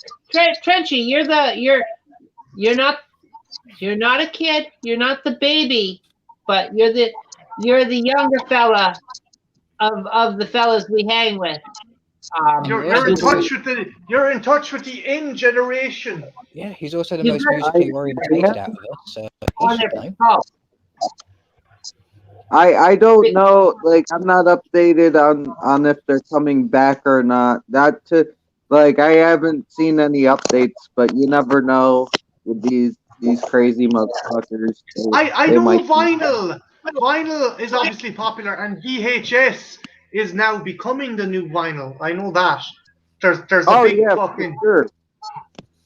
I mean, there's probably collectors out there that will be like, I bet you that cassettes will become popular because, like you said, vinyl, VHS, a lot of the old stuff are very popular. So it might come back. I've all my brother's Guns N' Roses cassette tapes, so I'm waiting in the wings. Oh, there you go. Trenchy, were you familiar with the pencil trick, or was that like I'm speaking foreign language over here? I've had experiences with VHS, but never cassette tapes. I actually had more experience with vinyl than I actually have with cassette tapes because my grandpa has records, but I've never actually. I've seen a couple cassette tapes, but I never used one. So I'm like you said, I'm the baby in this situation. I have no idea what you're talking about. I'm just smiling and waving. Wait till I tell you about a little thing that still sort of existed somewhat when I was a kid. 8-tracks, at least around here they did. Yeah. Now I'm definitely lost. They were a big fucking cassette tape. The bastard intended to stick like halfway out. My dad had it, and he's old Morris Minor. My dad had a car that looked like he stole it from Soviet Russia, and the radio looked like the thing that was strapped to fucking Sputnik. I mean, seriously, it was fucking old school. My first stereo was an old record 8-track combo player. Didn't have cassette in it because it was a relic from the late 70s, and I had it, and it was that's what I used. You had that for a while. It was fun, except you didn't have a lot on those 8-tracks. Not a lot on there. There's like 3 songs on each 8-track. Yeah, they didn't have good longevity either. They were prone to having the tape pull right out of them. Ethel, do you own any laser discs? I have like one laser disc, and it's clear and present danger. They were so expensive. I didn't get them. What about those ECD discs? You ever have any of those? No. Were they the little tiny fuckers? No, they were. It looked like a record, but what you did was you had to have a special player, and that's why I don't have one, because I've seen these at the flea market. I almost picked them up, but what am I going to do with them? I don't have a fucking player. For life of me, don't know where I can find one. Were they like Laserdisc as well? It was similar, but what it was is a big plastic square, basically like a record album. And what you did was you'd put it into the machine. It was kind of like you know what it's like? It's like in Ghostbusters when they put the dirty trap in the machine and they pull it out, leaves the inside. That's what these things did. And it would play it that way, and then you put it back and get the thing back. It was weird. It was weird. Oh, all those things had to be contained in airtight glass or plastic containers and attached to the machine itself. Yeah, it's something called. It was like I forget what it says, like electrostatic something or other. Or I don't know. The initial stood for something. I for life of me don't know, but yeah. But the longevity of that was only a couple of years, wasn't it, Ethel? Yeah, they didn't catch on. Laserdiscs much better, but really not by much. VHS won the war. Tried and true. It's still trying to fight, but it's not winning anymore. So digital that brings us to something else that didn't hold up well or last very long. Teenage Mutant Ninja Turtles 3. One was. I don't hate the movie. I'm like Dan and Trenchy, but I amn't totally as neutral with it.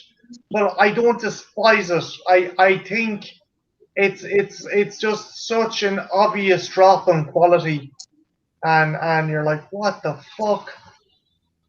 Like, it felt more made for TV rather than made for in the theaters. It's better than the Michael Bay movies.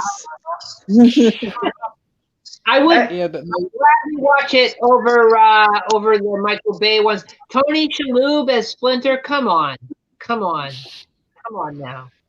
Come on. Fucking Monk as Splinter, for fuck's sake. I want to run a question by Deacon, but and as a result, I need who was the bad guy? Who was the actor that was the main bad guy in that? Do you have his name there by any chance? Oh no. Wasn't that the? Let me Google something because I think it was the bad guy from Lethal Weapon 3. But I remember when I watched it, there was so many other people, and I don't know. Have you seen Part 3, Deacon? I've seen Part 3, yeah. Did you think for the time being it was Rick Mail? When he's in his get-up, yeah. Rick Mail, is that a British guy? Yeah, he was in Drop Dead Fred. Your man was the spit of fucking Rick Mail. Yeah, if you watch Drop Dead Bottom, he's a star in one of those. But no, I remember. Oh, sorry. No. You go on. I just wanted to answer your question. His name was Stuart Wilson. He was Walker, the bad guy in Ninja Turtles 3. Yeah, it's for some reason he just looked the spit of Rick Mail, and I remember for years I thought it was him. But yeah, then I was shocked to realize, wait, that's the bad guy from Lethal Weapon 3, the crooked cop. But it's only when he's in the armor though. Normal. He's not fine. only was he, not only was he in Lethal Weapon 3, but he was also in Space 1999 and the movie Enemy of the State and The Mask of Zorro. Oh. This movie also had, you'll remember the character Mitsu. That was Vivian Wu, who you might know her from The Guyver. Oh, yeah, she was a terrible actress in that. She was awful. She also was, you might not know her from this, because it's kind of probably not you guys' kind of film, but Joy Luck Club. She was in Joy Luck Club.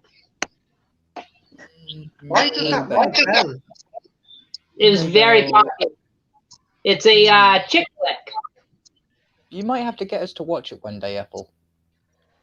Yeah, it's not bad. I like it, but then again, I'm sort of in the demographics. So Yeah, but we talked to you with conversation.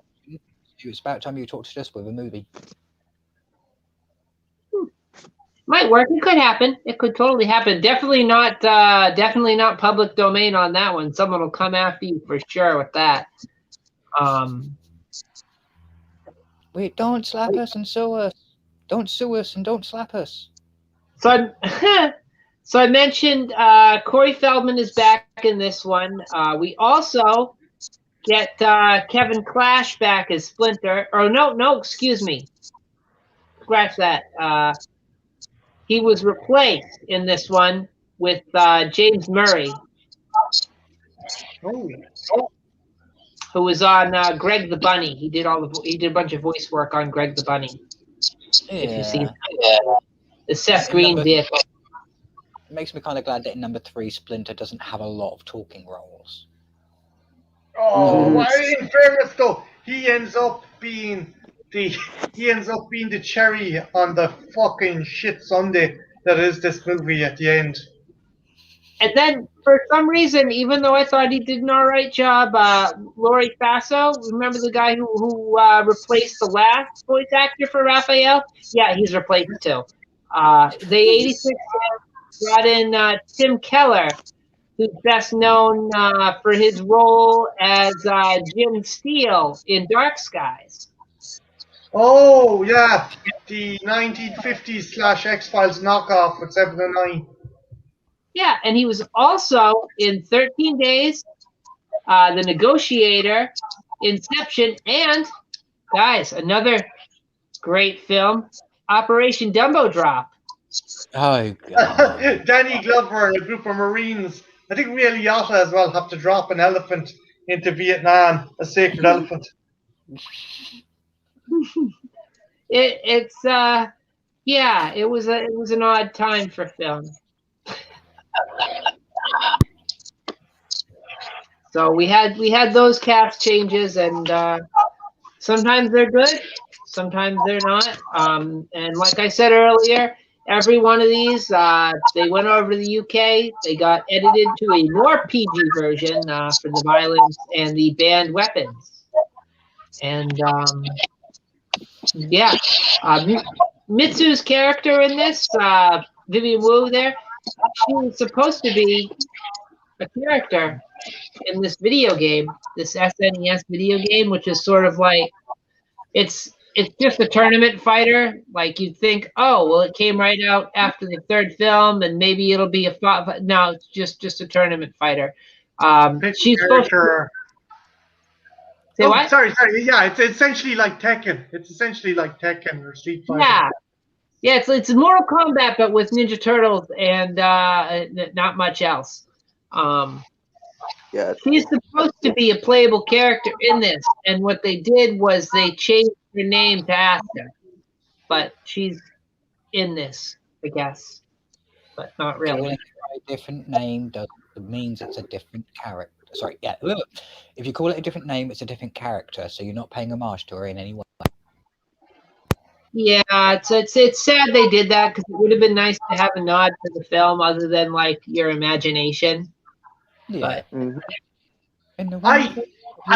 there was one weird element that I liked in this movie, and it shouldn't work, but it did. So the prince who switches with April, he like goes off and goes around New York and goes to a Broadway musical. And then when he comes back to Mitsu, he grabs her and leads her back, and like the stage light comes down on top of him, and it's like a film noir romance. I'm like, where the fuck did that go? I liked it. I don't know why, but it just came out of nowhere. Do you remember that, Ethel? I do. It felt good though. I liked it. I like that song. I like the part where they're with Casey Jones out there and they're dancing to Caveman Boy or Tarzan Boy. God, I always do that.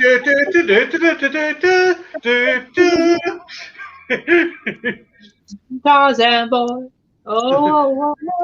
Tarzan Boy, you hear? It's always fun. fun thing about this, on some of the DVD cases and maybe even some of the Blu-ray cases, but the DVD cases for sure. The staff, the special magical time machine staff, replaced with a sword. For some strange reason. Also, sorry, Ethel, go on. Well, I was going to say the reason it's replaced with a sword is because originally they weren't going to use the magic staff, which comes from the comic books. They were going to use a magic sword instead of the staff. Yeah, that I think that was like the third or second run of books. I'm not 100% sure, but yeah, a lot of people are like the staff was stupid, and I'm like, well, it actually came from the comics. It's part of the actual original one. It actually happens there. Yeah, the weird thing is, and I mentioned it earlier on, and I know for a fact you know this. So many people make the mistake of the kind of Mandela effect of, oh yeah, Ninja Turtles 3, Turtles in Time. That has never, ever, ever been on this movie. That's the name of the game. But people, for some reason, the misconception was that there was a subtitle to this movie, Teenage Mutant Ninja Turtles 3, Turtles in Time. That was never on the movie. It's just something that picked up steam. It never had that tagline. It's because that video game came out and everybody's like, oh, the movie is going to be like the video game. That's the whole. It's Turtle Team. They're back in Japan, but they're not like. It's not the same thing. It had no tagline. No. Yeah. But that's definitely what I'd call the Mandela effect. Because when I say, hey, I'm not a fan of the third Ninja Turtles movie, people are like, oh, you mean Turtles in Time? And I'm like, that's not the fuck movie. That's not the name of it. It's not the official title. It might be the unofficial title written on a script somewhere, but it's not the official title. It's not even a bootleg title. It's not even anything that someone slapped on any of the DVDs. It's just something a collective consciousness of people decided to name it. Sorry, Ethel. Oh no! Say those people are the people that escaped from that Bernstein Bears universe where the names are all flip flopped. More like here. Yeah, get back over there, you Bernstein Bears.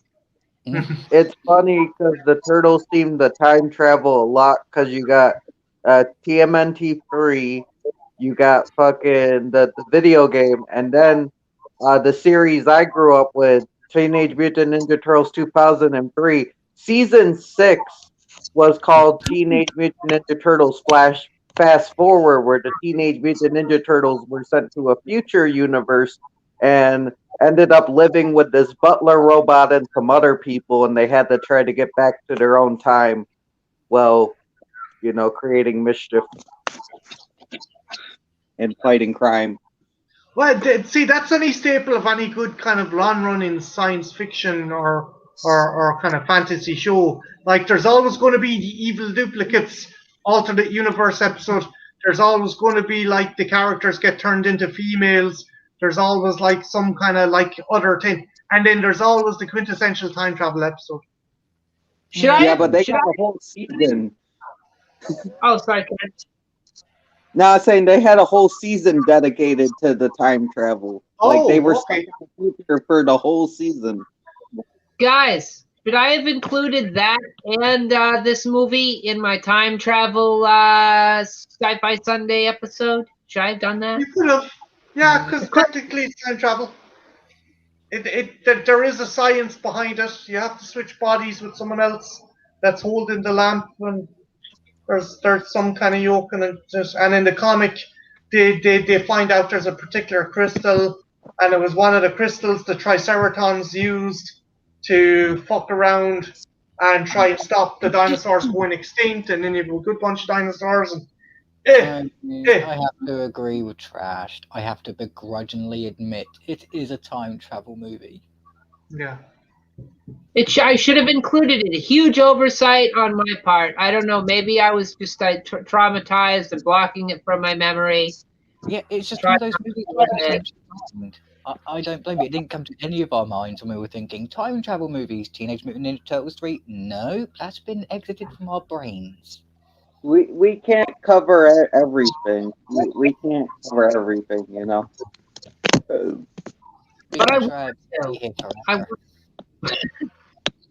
I want to be thorough. I don't want to leave things out. So I'm trying, folks, trying.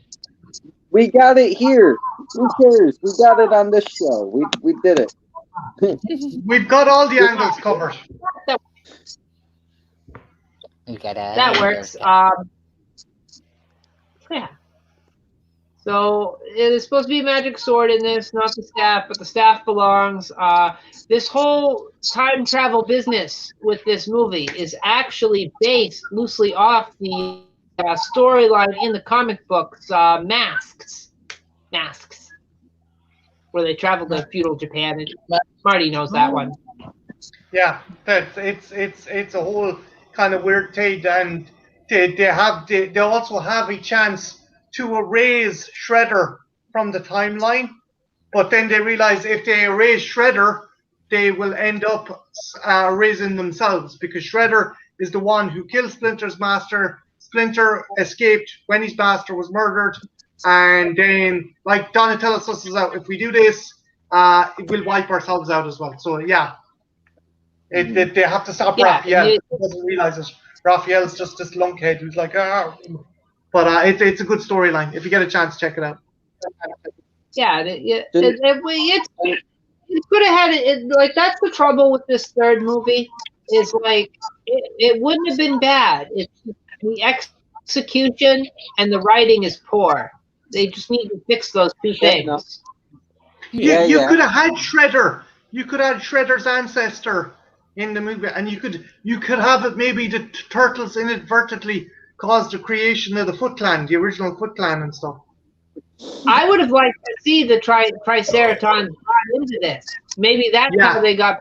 Like, they could have done that. They could have brought that in and mixed that in the mix, because that would have been cool. But look at it this way, Ethel. At least we got these dinosaurs out of that. So. Yeah, that's true. We did get the Sinclair family, and who doesn't love the Sinclair family? Not the mama. Which great animatronic that as well. Oh yeah. When you think about how much money went into each episode for that show, it's mind-boggling. How they managed to make so many episodes and not bankrupt the company. But I think that's a show that Marty's got to talk about. I know I think we mentioned this before, but I think that's a show that Marty's got to cover on his channel at some point. I have to now. You've said it on air. Shit! I have to do it. If he wants to, or hey, here we go. No. You're right. It's definitely something I need to do for Jurassic June, and I want you on the panel as well. Go on. I was just gonna say, I'm gonna do viewer engagement on this. If you want to see Marty talk about this on his show and do dinosaurs for Jurassic June, comments, guys, comments. Put in the comments. Go on the Twitter and get on. Recently, hashtag please don't ruin my childhood. But it's I'm in favor of it. Why is this? Oh, because it's not plugged in. God, guys, you know what I didn't do? I didn't plug my tablet in. Oh, so that's why it's running out of power. Yeah, I'm like there we go. Ding. That's the sound. Power. Goodness. Power. By the power of the gray socket. But no, that's so. I'm in favor of that, and I would have liked to see the Triceratons in this. Not so much Krang and that stuff, because I don't know. If you can't fit it in, you can't fit it in. But you could have definitely, if you go into feudal Japan, you're doing the time travel thing. Bring in them dinosaurs, them space dinosaurs. That's what I want to see. Yeah. Like, again, I'd maybe as well that it would be stretching things, bringing in alien dinosaurs when you already have anthropomorphic mutant turtles. But like, and time travel. Where's the line? Where do you stop crossing this? Where do you stop fucking with nature? Yeah, I think they were It's, trying to stick to an Oriental theme for the movie, weren't they? They were like I did. There was really nice set design. There was some cool stuff. Like the obviously the director was a Kurosawa fan. There was some nods to Kurosawa in there as well. The figure line that came out, like you had the silly kind of movie turtles in the samurai armor, but then you had standalone samurai figures that were these are the shit. These look like you got one. Who was the samurai bad guy? Ethel? What was his name again? Oh, sorry, Deacon. Go. You do it. You do it. I talk a lot. no. You do. Oh no, I was sparking. It was Lord. Crap. You know, and I didn't write that one down. Does it begin with a K? Yeah. Anyway, you got him and a horse, and like this may not. You could have had this figure associated with something else, not Ninja Turtles, and it looked the shit. It looked fucking awesome, like. So. Like all the feudal Japan stuff, I actually like that for a movie. Like you don't see it every day in films of that time, and really not a lot now. Unless you're in Japan and you're watching actual movies made in Japan, because that's very common there. But you don't see it. It was cool, and they had the whole thing with the kind of Dutch sailors trimming the guns, which was actually part of history. So they didn't totally fuck around with it, but I'm perplexed why they chose this kind of plot line.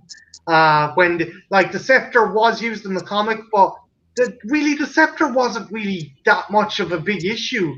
It just became the turtles helping a bunch of rebels and peasants and stuff, and I was like, I don't know. Yeah, and then you fucking Splinter at the end of the movie putting on a fucking a Hawaiian lampshade going, I made it funny. As seen in the advertising for this video that we're watching now, I couldn't resist. I couldn't resist putting that in there. Yeah, don't you think some people might be well, when it comes to the third movie, there is a little bit of misrepresentation because it's not Teenage Mutant Ninja Turtles. Technically, when they're in feudal Japan, they're Teenage Mutant Samurai Turtles. Oh, yeah, fair point. I think Ben Grimm wants me to do dinosaurs because the thing that's not coming up on the screen is a little not a GIF, an emoji of a T-Rex. So I think he wants me to do. It's an itty bitty T-Rex. It should be saying, "My arms are too small." They need those grabber things they sell at the dollar store. Those. Not to be confused with the grabbers from Marty's Grabbers Watch Along, which we all not the creatures that dwell on the island off the coast of where I live. But I always gotta put a plug in for everybody's stuff. Gotta do it. You know, it's what you do when you talk on these things. Gotta do it, folks. I appreciate it. You shouldn't. You don't have to though. I hope you know that. It's what you do. It's what you do. It's what you do. But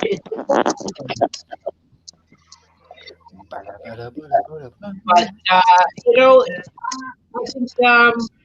I guess I'll roll over to Q&A time for the Turtles films. Is there anything? We'll go one person at a time. I'll go in reverse order.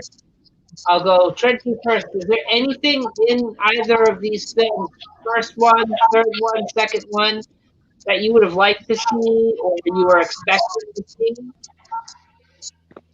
Is there anything that I was going in wanting to see or?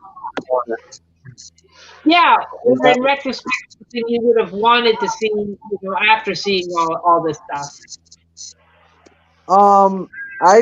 I went into Turtles blind. I was like a young child, and this was my introduction to Ninja Turtles. And I just found that amazing. It's like there's turtles fighting ninjas in New York with pizza. Like this is badass. Like and then the second one they're like fighting people with food and shit. And I thought that was fun. And then like after seeing like the cartoons and stuff, I think it would have been interesting to see more of the original villains, like you said, Baxter Stockman and maybe like Bebop and Rocksteady and stuff like that. And the Turtle Van would have been dope because I don't remember if that makes an appearance. Did the Turtle Van make an appearance in the movies? No, I don't. they used the pickup truck. Yeah, that's what I thought. I mean, it'd be dope to see the Turtle Van, but in the end of the day, I think these are great movies. Even the third one is lacking, but I mean, I think like every kid should see this. It's a good if you need something to put on for the kids, or even if you're an adult and you like science fiction or superheroes, check it out. You can't go wrong with the Turtles, man. Glowing endorsement. Deacon, anything you would have liked to have seen, or anything you were expecting to see that you didn't see at any of these three movies? Carte blanche, man. What goes with it? Oh, I have to agree with Cucci. I would have liked to have seen more of the original mutants in the movies. I mean, Backstockman, Bebop, and Rocksteady. Even some of the more background characters from the comic books and cartoons would have been entertaining to see on the big screen. But what they did with what they had, the creatures that they did introduce, bloody well done. The animatronics, the puppetry, everything. I love how they handled it. I just wish that they could have been more violent with it, paid more homage to the violent past that it actually has. Yeah. Marty, Trash Picture Show. Same question. I know we've probably sort of covered it anyway, but yeah, I got it too. Kind of like Deacon. I would like seen like maybe they should have called Toka Slash, or no Razor. They should have called Razor Slash, and maybe Toka Grey Wolf, because that was another character. Like again, there was such a huge bestiary of creatures and characters. Again, though, I do realize the first movie, the second movie, well, had obviously a higher budget, but these were not big. Like these weren't fucking Star Wars or Star Trek or big studio level movies. So I get that, and as Deacon said, they did the best of what they get. Maybe a couple of human characters. I think the first one was clever because these guys were starting off and they kept in isolation, and they were getting a hammering off the ninjas. But by the second one, they were a bit seasoned, so I didn't really feel any jeopardy. Even when they were fighting Toka and Razor, I didn't really feel there was much jeopardy. But that's just me. Yeah, it's just I don't know. I mean, for me, they could have. There's a lot they could have included. I would have liked to see the Mousers from the cartoon series included, because that was my experience. You know, I would have, Ethel. I would have done one thing. You know, when they ended up busting into the nightclub at the end of 2, they should have called the nightclub the Technodrome. They should have fucking called the nightclub that. They missed Pan that is a Heaven. missed opportunity. Oh Yeah, I was about to ask what that big device was called that Shredder had the fucking. Oh, the Technodrome. Yeah, I forgot what it was called. If I ever open up a nightclub in a sphere shape, I'm calling it the Technodrome. And if I ever open up a strip club in a submarine, I'm calling it Das Booty. That's all I'm going to say. Just remember, if you do open up a nightclub, make sure that the disco ball is in the shape of a eyeball. Yeah, I know. I know what I'm doing. Just make sure it's there. Otherwise, it's not a Technodrome. It's just a ball. And you need that giant TV screen that they had in the Technodrome. You need that thing. That thing was huge. That was like the size of a drive-in movie theater screen. Ethel, I know we're not talking about the cartoon series, but I love the fact Shredder and Cran were like a married couple. I love the fact that for some reason when Shredder would call Cran's cyborg body would have a towel on its head and a towel around its waist, and I'm like, I was in the shower, Shredder. It's like, It was kind of it doesn't remind me of the show, but this show reminds me of that cartoon. Is if you ever watch the Sonic the Hedgehog Adventures of show, not the one on Saturday with the furries, but the one weekdays before school in the morning, where it was just wacky as shit. I do find it nice. There's a distinction. There's the one where it's the two of them. It's the one with all the furries, not the one with the fairies. There's no, Deacon. There's one with mainly robots, and there's one with a brown tails. It's a lot more kidified. And then there's the darker one with the team shoot. Too fast for the naked eye. Sonic the Hedgehog. Sonic, he can really move. Sonic, he's got an attitude. I'm going to shut up now. But that was the darker one. I think Ethel's talking about the lighter one, right? I'm talking about the lighter one. But it reminds me a lot of that because all the stuff they did with Robotnik and Grounder, it was very much the cheekiness that you'd get with Shredder and Krang. So it always reminded me of that a little bit. Just a little bit. When I watched Shredder and Krang fight, I was like, am I watching the Turtles or I Love Lucy? It was so good. They are an odd couple. But Trash saying things just made me think. If he has to wear a towel around his mechanized suit after having a shower, then technically doesn't that mean his mechanized suit is walking around naked all of the time? So why wear it in the first place? No, it's got red underpants on. It's got red underpants over. Those things come off? What in the hell has that thing got there? A docking station? But they're painted on. Maybe there's a USB port. They're like painted on. Oh, it's where they put the floppy disk in. The 9-inch floppy. Oh, dear Lord. But anyway, that's... Donatello's fiddling it. We got to reverse the polarity, but I really don't want to touch this. I don't want to touch his floppy disk. That's the cartoon. Maybe I'm not doing it next Sunday, but maybe one of these Sci-Fi Sundays I'll do science fiction cartoons, and we'll throw that in the mix. And we'll throw Sonic the Hedgehog in there too if I do that, because I liked both of those.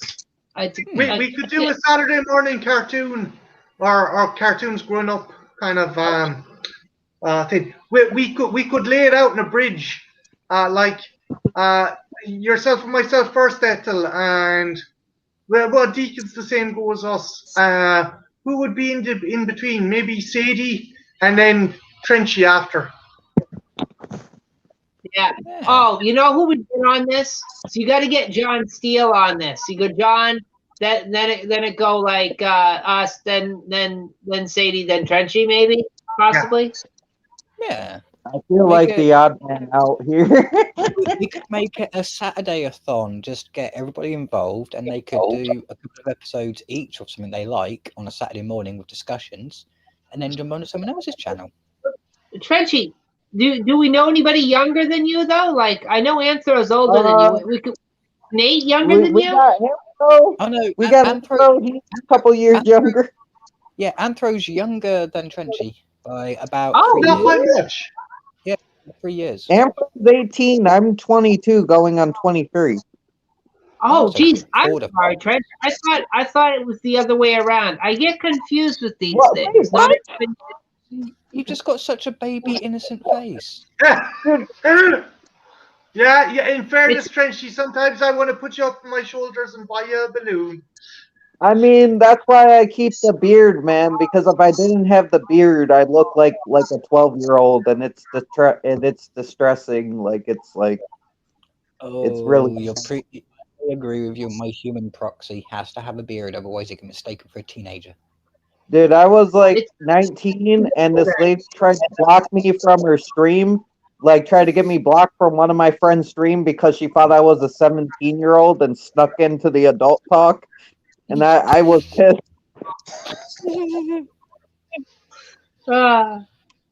But no, like so we I don't know. We'll find somebody. We'll find some child out there to. Wait, no, we won't do that.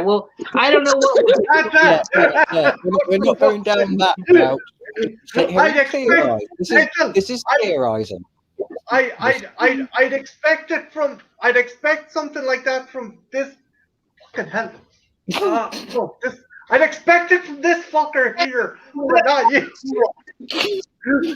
That's why I stopped myself before I even finished that sentence, because like, oh, wait a minute, no, this isn't the Catholic Church here. What we'll do is when we get to Trenchy's part, we'll take comments from anybody down in the comment section who may have children or be children themselves. Although if you are a child, you should not be watching this because we do have adult content on these streams, and it's inappropriate things.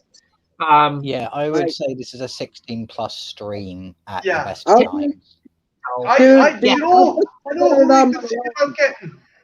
don't know if she'd do it. She's kind of off and on, but Brittany Wright, if you wanted to ask her, she's cool. Yeah. I mean, but in the end of the day, if I have to go solo, I can just go solo. You know, we don't have to recruit random children off the street. I feel really devalued right here. I can get a voice changer and use a different avatar. Please stop you. Oh, we're gonna. I'll tell you what. We'll make it easy. I'm not allowing you to do anything illegal. I'll make a childish avatar and get a voice changer. No one needs to. Why are we making me out to be a child? Like, I'm a big perfect too. Perfect solution. We'll just have Trenchy, once he's done talking about his stuff, he can start talking about the stuff that we forced him to go and watch. We're going to have him watch some modern day children's programming and report back to us. We're doing different. I watch modern day children programming on my own sometimes. I got this shit. So you gotta do. You gotta do Ben 10. You gotta do maybe Young Justice. Dude, Ben Justice are my bread and butter. That's what I grew up with, man. Well, not Young Justice, but I still watch Young Justice. But Ben 10, I grew up with that shit.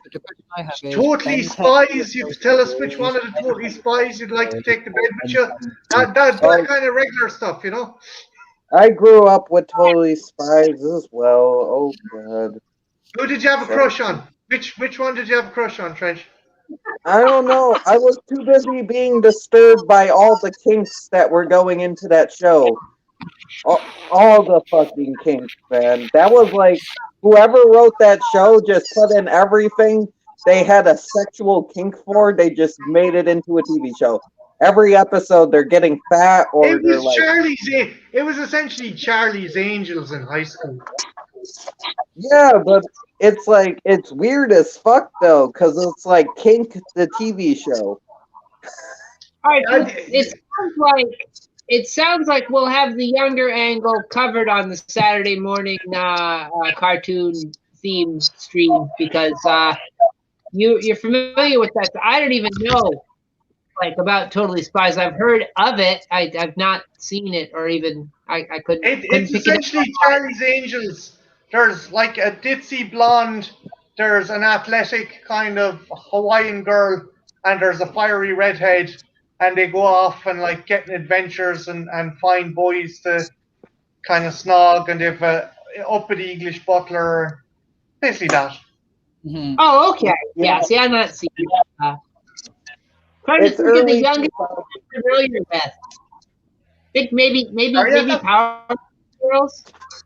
Maybe. Although Powerpuff Girls is fairly raunchy as well. The mayor's secretary, she's like, there's stuff like, he's like, sharpen my pencil, and like she's sharpening his pencil. He's like, oh, and there's what's the devil with there's a devil with lobster claws and a garter belt and suspenders. It's like, what the fuck am I watching? He's referred to as Mr. Him or Mr. He. Yeah.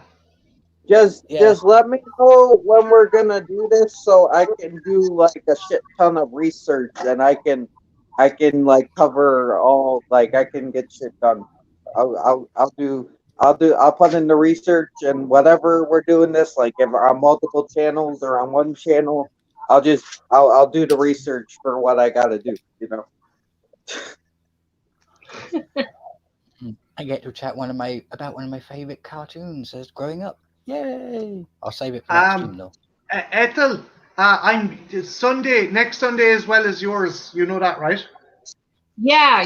I was actually earlier today. I was trying to think about what I might talk about. I don't know.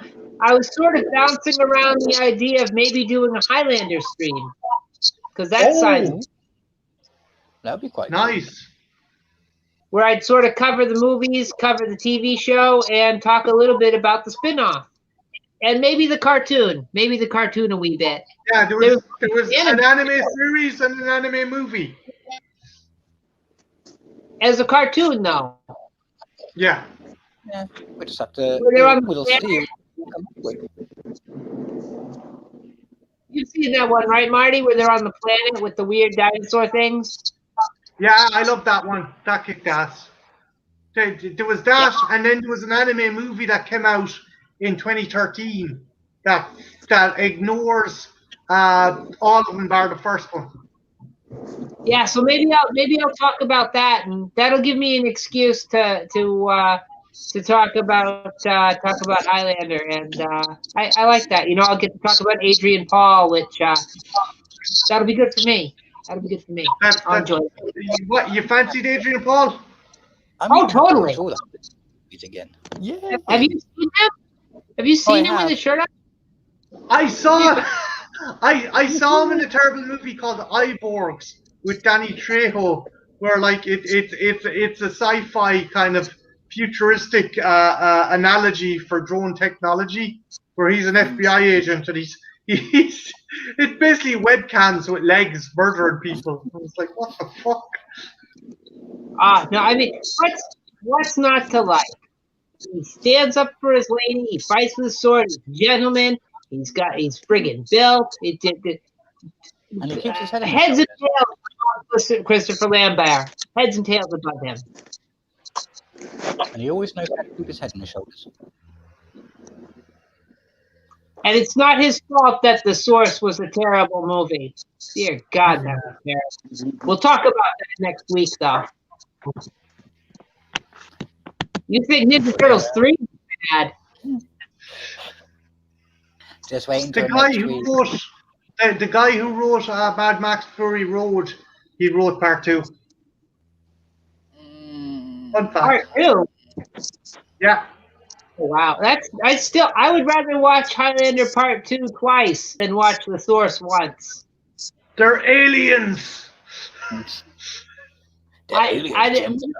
versions. There's actually, I think there might be even 3 versions. There's the there's 3 versions. The theatrical version, the Renegade version, and what is it? The director's cut. There's a director's cut. Basically, there's scenes all the scenes that were kind of like looked like they'd been taken out of Dune. That was all Brendan McCarthy's work, and he also wrote the story for Mad Max Fury Road. He done ghost designs and story work and storyboarding on High Spirits with Peter O'Toole and Daryl Hannah, and he also done creature designs for the big monster in Coneheads. And nice. He was also the guy who was in charge of the CG and story designs for a very short-running but very cult-popular animated show called Reboot, which came out in the 90s. Yeah, the computer, the one where they live in a computer console and they have. Yeah, that's quite cool. Oh, that Deacon that got him the job on Fury Road because he done an episode called what was the main character? What was the main character in that? Hang on a minute. Oh, you had Chips, then you had Mac, and then you had, I think it was Mac. Yeah, I think there was one episode called Mad Mac, and it was a total homage to Mad Max. And George Miller saw it, and he loved it, and he's like, "You gotta help me do this." And Miller was preparing it, and he's like, "Shit, I have a bunch of time left, and I want to make another kids movie." And McCarthy's like, "Are you interested in penguins by any chance?" And he's like, "What the fuck weren't you?" So yeah, I met Brendan McCarthy. He lives in Ennis. His mother's from Ennis, and she suffers with I think Parkinson's, so he has to look after. Lovely guy, fantastic artist. Used to work for heavy metal. Used to work for 2000 AD, and was a storyboard artist and came back. And it's weird. It was weird chatting to him because he'd go on about like going when he was doing comics in London. Like he'd hang out with the likes of like Alan Moore. He'd come into the pub and he'd start talking about witchcraft, and everyone's like, "Oh, for fuck's sake, Moore's talking about witchcraft again." And then everyone would leave the pub. But yeah, no, Brendan McCarthy, lovely guy. Yeah, should be great. This whole thing. So yeah, I'll say that. So next Sunday, tune in, Sci-Fi Sundays. I'll be hosting again, and we'll be doing the Highlander stream. There can be only one, and it's the Highlander. So we'll do that, and we'll all argue about how many there can only be, and it'll be cool. How many there can only Hopefully be? there'll be more than one on the stream, though, right? Yeah. I can just imagine that it's going to be also a case of Ethel asking us questions, and if we don't get it right, she boots us off the stream. So there's only Or just one left. cuts her head off with the lightning effect. I look forward to making the thumbnail for that one. I've only seen the first Highlander a long time ago, so I'm gonna be the first to go for sure on that one. Yeah. Look, it's a fantastic movie, Trench. You have a French guy playing a Scot, and you have a Scot playing a Spanish-Egyptian swordsman. It's like, and you have an American playing a Russian cannibal. So yeah. I've seen it. I gotta rewatch it for sure. Yeah. I rewatched it. Wednesday, Trench. Huh? All right. So in summation of this Sunday, next Sunday, Highlander. Also, coming soon, the 27th, I am going to be doing a watch along over on the Soulless Trenchcoat YouTube channel with Trenchy, and I believe Night Watch is going to be there.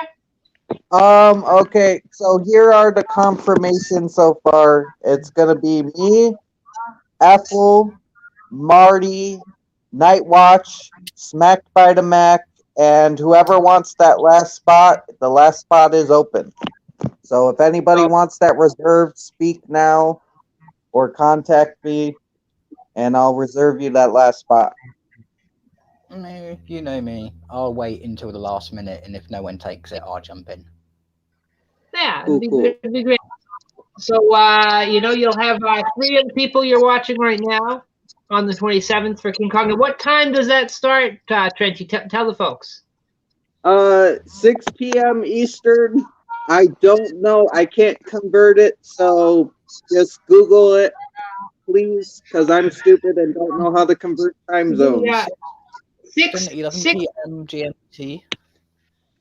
Yeah, I think you guys are back to normal next week, so you'll be synced up with myself and Deacon's time. Yeah, because he has. Yeah, you guys go back to normal on the last Sunday of this month, right? Yeah. Oh, it's us. Okay, sorry. Yeah. It's just that changes our time this coming week, so by next Sunday we will all be in sync. Yeah, Sweet. And just remember that this is me, so these things may run late, so it might not be exactly on time, but it will happen. Trust me, it's worth the wait. If Trenchy's doing a live stream, be patient and you'll enjoy yourself. So roughly 6 p.m. Eastern. That is 5 p.m. Central Time Zone. That is 4 p.m. Mountain Time, and that is 3 p.m. on your Pacific Time Zone, and that is also 2200 it'd be 2200 hours Zulu time, And I think it'll be 10. It'll be 10 I think o'clock in our Japan time then. 5 hours ahead, so it'll be 11 p.m. 10 o'clock your time. Well, no, you guys, Zulu doesn't have daylight savings time. So when you guys kick into British summertime, they'll remain what time they are now constantly. Same deal with Japan. Hello, Japan. There, licked it. I got my AMs and PMs mixed up in the ad, but I got the general gist of it. Cool. Ooh, and looking at the time, my lovely people, I have to get up early. So I have to bid you. So yeah, that's